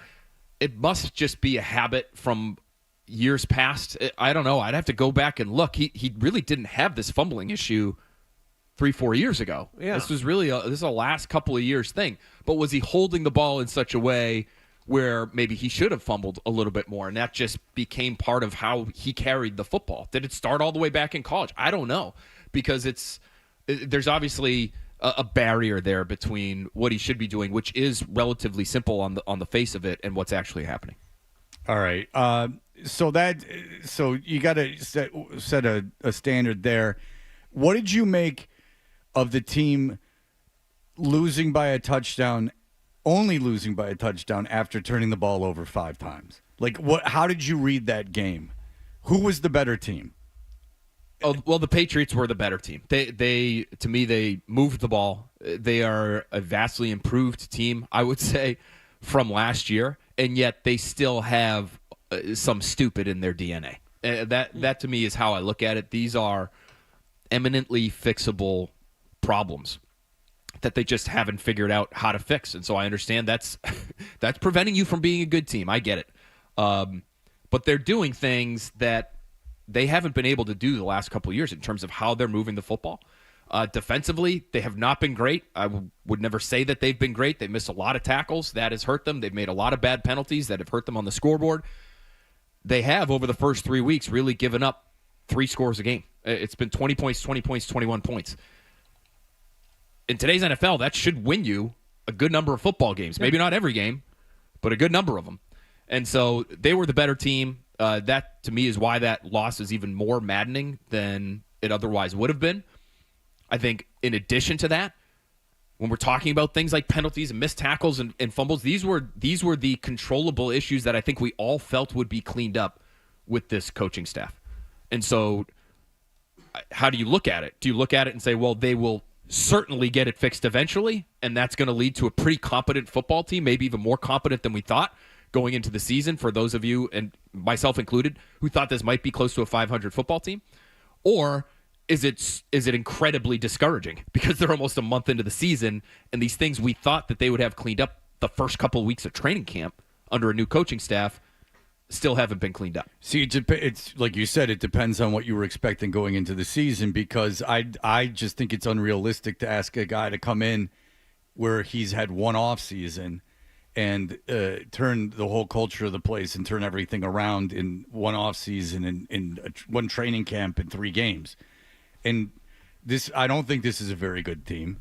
I think, you turn the ball over 5 times against the playoff team from last year. You should lose by 3 touchdowns. Pittsburgh was lucky to win that game. But the thing I would push back on that, Fred, is with Vrabel. Don't. If he were, don't you do it? Don't. Kerry, you're about to step in a minefield here. Yeah, it's his first year in a new system, and Josh McDaniels is working with Drake May for the first time. So, yeah, if the offense wasn't clicking all the time, I get it. If there are issues with the assignments, fine. But on the fundamental stuff, like the holding on to the ball, tackling, these are the things that I would think Vrabel would be able to instill from day one. And that's not so much a culture thing as is just a fundamental football thing. That stuff should have been, just by rote with these guys through, yes, even one camp with Vrabel as the head coach, and then the other stuff would come along. There have been so many things about this team that have surprised me this year. That's one of them, is the fundamental issues that they've been experiencing through 3 weeks. I didn't foresee them having those problems, aside from maybe the young quarterback continuing to have turnover issues. That one, I don't think is necessarily stunning to anyone, although they would certainly like it to be better. But I've picked every game incorrectly, so good job by me. I also, just looking at the different phases of this team, it's been completely flipped to what I thought it would be. Even after, I'm there every day for training camp, watching practice every day. I thought they'd have a hard time stopping the run. They're a little lighter this year. The linebackers, I didn't think were very good. They're among the league leaders in terms of efficiency against the run this year. I thought they'd be able to defend the pass. Turns out they're one of the worst pass defenses in football in terms of EPA per dropback and yards per play. There's a number of different categories. They're in like the bottom 5. So they're missing Christian Gonzalez, which I get, and that's a big part of it. But that has been surprising to me. And then on the other side of things, they have not been able to run the ball. I thought that might be the only thing this offensive line could do well out of the chute is run block. They're atrocious when it comes to their running back runs. Some of their run numbers look better because the quarterback runs and is pretty damn good at it. But they haven't been able to run the ball, and they've been throwing like a top 10 passing offense. If you look at Drake May's numbers, EPA per dropback, he's 8th in the league. He's 2nd or 3rd in completion percentage. 3rd and 4th down, he's among the best in football. There's a lot of metrics where he's in the top 10 among quarterbacks. And I'm not going to say I have no idea how he's done it. I've watched the games, but their best receiver is Hunter Henry, and they have no wide receivers that actually get open. And Next Gen Stats does this thing. They do the separation metric, which I think can be wonky at times. Sometimes it's just sort of favors 50%. It favors shorter targets in terms of guys that work the shorter part of the field. They have one guy. Speaking of 50, Fred, they have one guy in the top 50 in Next Gen Stats separation metric. It's Pop Douglas, who has 5 catches this year for 13 yards. One guy in the top 50. They don't have people who get open, and yet they're somehow supporting a quarterback who's in the top 10 in a number of different metrics. Make that make sense. How much is those long swing passes? We have to break, but we have John. him for another. We have our guy for another. I'm going to Google separation metric. I thought you were just talking about the rate of couples that get separated. Right. And I was going to say it's 50. Is it only 50? No, it's got to be more. All right, and that's why we're going down the drain. We don't value marriage anymore. You should stay in a bad marriage, like God wants. All right, we'll be back in just a moment with more Phil. Toucher and Hardy, 98.5.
the Sports Hub. Like you mentioned, you made the decision last week that you needed more time with Christian. What information do you use to make a decision like that? Just revisiting this from previous conversations. Was that a wink, Phil, or were you just squinting? No, just squinting. Good. Little rapport between the two of them. Never Mikey, a bad thing. I call them Mikey Vrabes and Philly P. They're moving in together, by the way. They're moving. They're working at an antique store together. They're perfect strangers. He's a real goof, you know. He really is. He's a fun guy. Up there having a good time. He's a fun guy.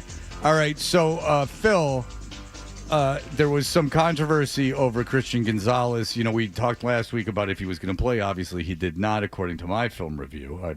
I looked at the tape, but I paid close attention. I saw he did not play. But Bert Breer said there was never a setback with his injury, and then Christian Gonzalez checkmated him by saying, "You've never played football, and you wouldn't know about a hamstring injury." So what is which is checkmate? I mean, you think that was directed at Bert? That's what we pretty sure inferred. Yeah. I mean, it could have been. I didn't make that connection immediately, but sure. Well, we're very close to Bert, so usually we think most things run through him. Yeah, well, or if there's any chance that someone is speaking ill of someone, we choose to believe they're speaking ill of Bert. Oh, okay. Yeah, yep. that's just all right. That makes sense. Yeah, he loves college. I mean, 4 years is really the whole life. And so, but in all seriousness, what is going on with Christian Gonzalez? Do you expect him to play? I do. I do. It sounds like, based on what Vrabel said at the podium yesterday, and I think he's been pretty frank with us at the podium. I don't think he's necessarily tried to skew the information. Maybe he is. We're all still sort of learning his approach at the podium, but I think he's been pretty straight up with us when he's told us that don't expect to see Christian Gonzalez at practice this week or don't expect him to play. That's what's happened.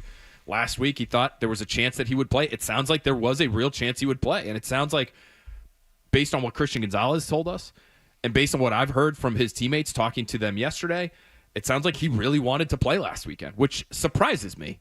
Not because of his want to, but because he hadn't done anything since July 28th, and he had 3 practices, one of which is on Friday, is essentially a glorified walkthrough typically. So the fact that he was pushing to play stood out to me. It also stood out to me that Vrabel said yesterday, Hardy, that it was his decision for Gonzalez not to play, which implies that, he's happy with what Gonzalez has shown.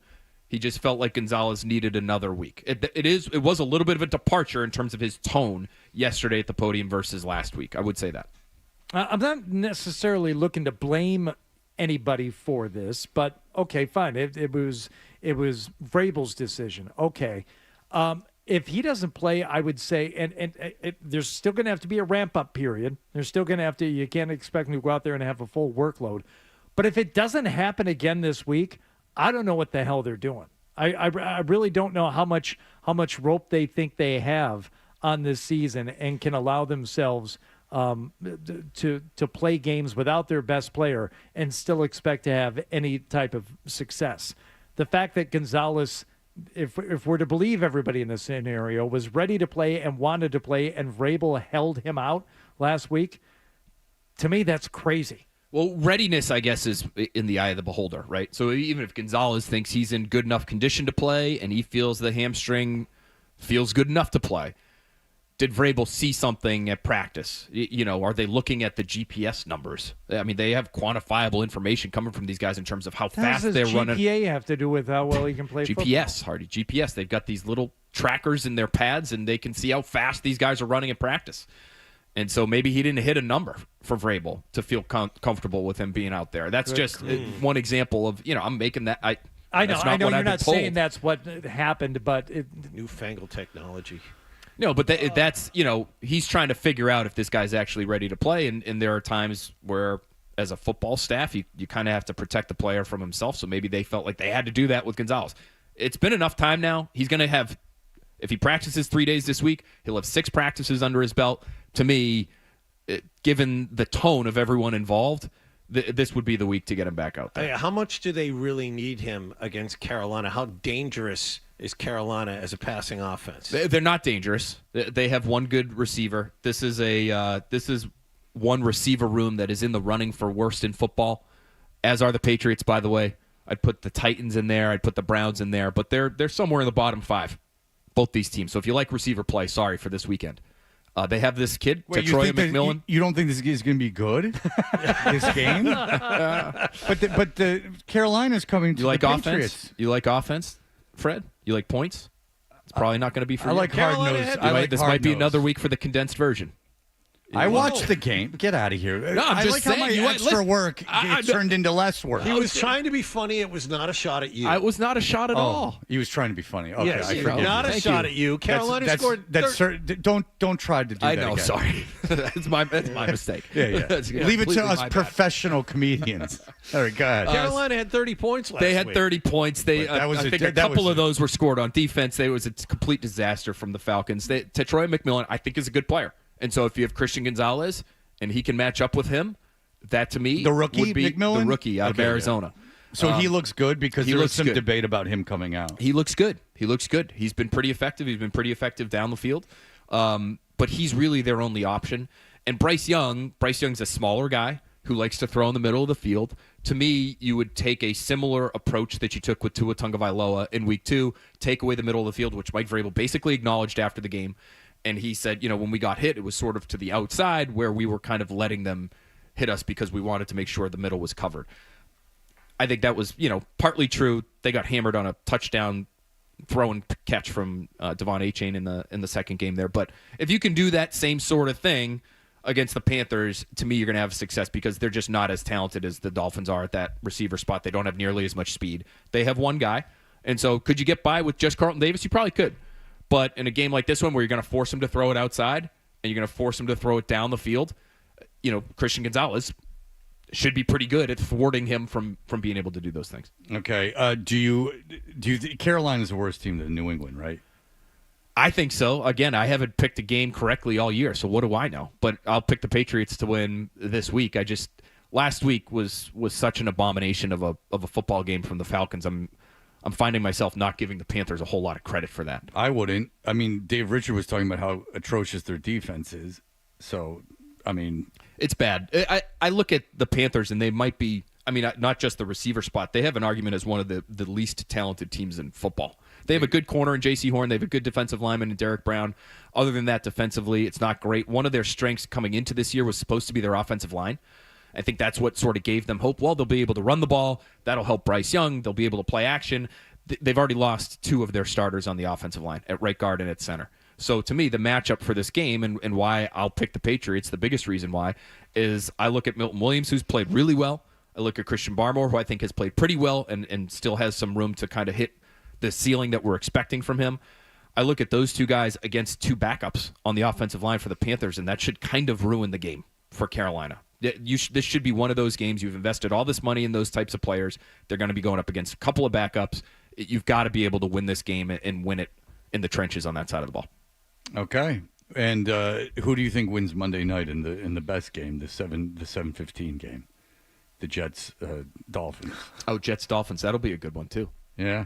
Talk about good football. They start one an hour after it, so you don't have to watch it. Keeping the Patriots from playing in the worst. If the Jets win that one, how much longer does Mike McDaniel have? I know they showed a little bit of life against Buffalo, but they still lost by double digits, correct? And if they lose to the Jets, is that kaput for Mike McDaniel? What's your thinking on getting rid of a coach in season, like the advantages of it? I think it can help you just sort of get started on the process for next year. Okay, because it didn't work last year for the team they're playing. It made things 1,000 times worse. But were they really, 1,000 times worse? No, the Jets, it was 1,000 times worse. It made everything worse. Well, you got Armand Membu out of the deal, though. You certainly did. And he looks like a pretty good player. He does look like a pretty good player, but Were they going somewhere prior to firing the coach? I think that there was a thought that they could maybe correct it, and then it just like Woody Johnson, that just like started the dominoes of like he was just going to take control of everything and start signing players on his own and making trades and bringing in Devontae Adams, and like they just did everything Rodgers said. Like it was like any like illusion of control. Like they would have fired Saleh anyway, right? But like any illusion of control, like it ensured that the season was over, and that it was going to fall into a mess. And that's a bad situation, and that is on the owner. But I just look at it. Once you've made the decision, just go ahead and make the decision. Okay. Like if they know they're not bringing Mike McDaniel back and he's not the guy for them, I would move on and I'll give you start another anew. example though. Is like if you're Vegas and you bring in an interim coach and he has a little bit of success, and then you feel pressure to take him, even though maybe you shouldn't. And then you keep him, and then that delays the process a couple more years because you brought in a guy that's not qualified. Don't feel pressure. Don't make that mistake. Yeah, you got to be stoic, man. You got to be a look good at this owner. thing calmly. You basically got to be a good owner. You got to be a good owner. Maybe you're the one making the you don't decisions. even have to fire the coach mid-season. Maybe you've just promised the job to somebody, and then you give it to him when your coach leaves, and that ends up being a mistake because that can happen too. Yeah. Yep. It's a whole thing. All right. So Phil Perry. You're talking about. Oh, I see. It Yeah, happened you're talking about here. Patriots. It happened here. Oh, one more quick question, Phil. Yeah. Julian Edelman's Patriots Hall of Fame induction too short? Should he have gone on longer? There's a lot of emotion there. Artie. But I mean, just in terms of guy really opened a vein. He didn't. And you're gonna criticize him for his. He didn't mention absence of brevity. He didn't mention everyone and everything.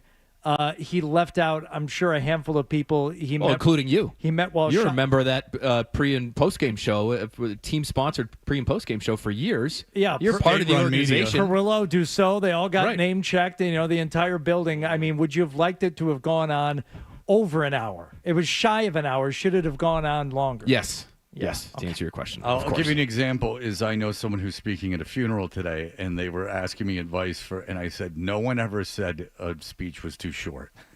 Right. Like, no one sitting there goes, if only it went on longer. Like, if you're in a pinch, brevity is your friend when making a speech. Yeah. Even if it's like a State of the Union or something, just sometimes it's better just to brief. Leave people wanting more. Sometimes is the best thing. All right, Phil. Hopefully I've left you wanting more today, Fred. I told that to Lincoln before the Gettysburg Address. I was like, too long. He didn't listen. Do you find it surprising that Phil's never done any modeling like Jordan has? I asked him earlier. He's never done any modeling. Why would I assume Phil has done modeling? Look at him. Very handsome man. Look at him. Okay. Now that you've looked, are you surprised he hasn't done any modeling? And wear that not. shirt. I'm not surprised. It's two boy next door. If I'm a streetwear brand, I appreciate that. Sears catalog. Yep. Yeah, but he's not going to go take a Sears job. It don't pay real money. Got to start somewhere. Yeah, he's not going to make Jordan Hudson money. That's $1 to $2 million in her modeling career. No, I mean that's not what I would be looking for. No. Not that proud. No. Now, if you wanted to make a video, now that and OnlyFans, I mean that I've heard can be lucrative. Let's talk off air. Well, it wouldn't be me that did it for you. I don't know how to do but it. it sounds like you've got some knowledge of that realm. I'm aware of what's going on in the zeitgeist. Thank you. I've actually never been on OnlyFans to anyone, I swear to God. But I am aware it exists. And people apparently, I see news reports where like so-and-so is making $100 million on OnlyFans. I'm like, well, everyone must be making a lot of money. Go ahead, ruin your life. Chances are you'll make $100 million. All right, thank you, Phil. Thanks, guys. NBC Sports Boston is the place to go to see Phil. We'll be back. Here are the headlines.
dressed like a gorilla. Half Hardy. A big, beautiful ball of flavor. And a whole lot of Boston sports. And I have had many offers to become an insider.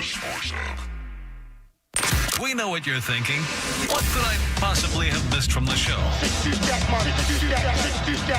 Ready. It's time for The Stack on Toucher and Hardy. We're really... I don't know what we're going to do. About what? John's not here. What? John left. The rapture finally came. So what are we going to... I wish he wouldn't leave this early because now I really... Oh, there he is. Yeah, I know, but... Dump it, dump it, dump it. Wally, where'd you go? Left work.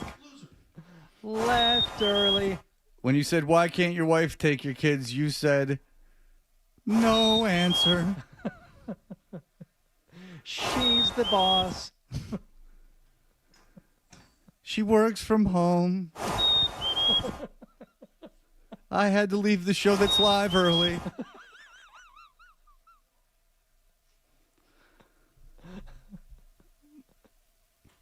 Flew the tape my headlines for no reason. Tape my every day. Tape my headlines for no reason. Plenty of time to do it live. That was a COVID thing. COVID's been gone for a while, even though the remnants still remain. All right. What? All right. Now I'm going to get HR. That's too much. All right. What's going on? Okay. The Rder Cup brings out the best and sometimes the worst in golf, and there was some heckling going on yesterday, Fred. And this is just during a practice round. So maybe the fans are practicing too as they heckled one Tyrrell Hatton. Put on a hat, man. Put on a hat. Stand up, Terrell. Stand up. Wait a minute. You are. This guy. Yes. You see, he's short.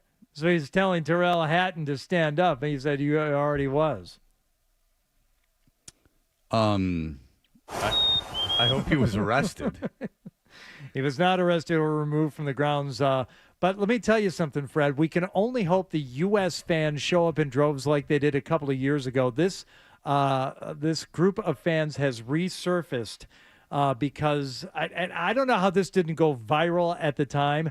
These guys get what it means to be a fan. You're up, you're up, you're up, you're up. U.S. team, let's rough them up. U.S. team, let's rough them up. Rder Cup from east to west. Rder Cup from east to west. American marshals are the best. American marshals are the best. Standing tall and looking good. Standing tall and looking good. Like Captain Johnson said we should. Like Captain Johnson said we should. Now, does this remind you of anything at all?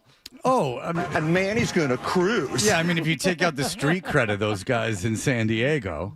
So, back, Philly, back. Yeah, like the guys in San Diego are kind of NWA, and the guys from the Rder Cup are Jazzy Jeff and the Fresh Prince. I mean, Don't mess with Slim Diego.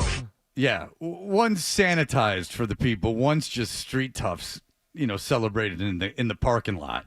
Let's go, Goose.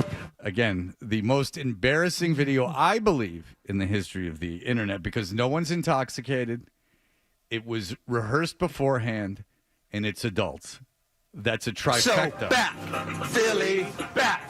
Yeah, like, there's someone like getting on a police cam or something. That's certainly like shameful and like you'll feel shame, but not a rehearsed, pre-planned, taped on purpose skit by adults. Slam Diego love. Yeah, something's going on in San Diego where it's just terrible culture. Well, those guys ended up, doing the whole... Don't mess with Slim Diego. No, yeah, those are different guys. Yeah, different guys, but they had the backing track. Maybe these Rder Cup guys just need the backing track, too. You're up, you're up, you're up, you're up. U.S. team, let's rough them up. U.S. team, let's rough them up. Rder Cup from east to west. Rder Cup from east to west. American marshals are the best. American marshals are the best. All right, stop. It's not bad. You can't tell that they're golf fans. They could be anywhere. They could be at any event. They got their ear to the underground, that's for sure. Are they the marshals? Go, Goose. Are they the marshals of the Ryder Cup? I don't know. I just know the Ryder Cup is good. Have it right on a Sunday next to the NFL. And on a Saturday next to college football. A good week of college football. I even heard Mike Tirico talking about how no one was going to watch it. Why don't they do Thursday, Friday, Saturday? Tirico was even. I heard Tirico say this. He said, like, there's no way. He's calling it, I believe. And he's like, there's no way we can compete with football. And he's like, the slate of Saturday games is too much. And when it's in Europe and there's a time difference, you get a chance to watch a lot more of it in the morning. Right. But I mean, I don't care about it, but obviously people do. And it's just like. And Tirico was saying that, like, if you get a lead in that, it's like almost impossible to come back. So you're asking people, like, on a Sunday to watch something that might have already been decided? Pretty much. Yeah. So it's not the world's greatest event, if you ask me, just in terms of getting people's attention. All right. Again, the Frady's Foundation has their Bork Family Foundation Captain's Ball tonight at the Agganis Arena. Tickets are available for this black tie optional event. I've gone optional on it, but I did buy shoes, Hardy. I will be attending. But you can get tickets at PeteFrady's.com, and then just scroll down and they have the event up there, and you can buy tickets. I did. It was easy. So just go to PeteFrady's.com. And you want me to send you a pic? Me all snazzed up? Well, that you was do, it. don't you? You got to be on the social media. You got to put it on the Instagram. That's going to get you a bunch of followers. How am I going to get a picture of my whole outfit? Oh, your drip? Your fit? I don't have anyone to take a picture of me. Oh, I think you'll come across someone who can help you out with that, I'm sure. Who? I don't have anyone. I don't. Ask I'm a going neighbor. alone. Well, I do share a wall as a divorced man. I share a wall with another family. Of course you do. All right. Well, anyway, I'm going to that, so everyone should. I mean, if that's not enough incentive, what is? And then you and I have an event on Monday. Did you know that? Yeah, you and I were doing the David Andrews gig there at King's. Yeah, don't worry about me. I'm just social. I'm a socialite, you know? All right, that'll do it for us. Everyone have a great day. Bye.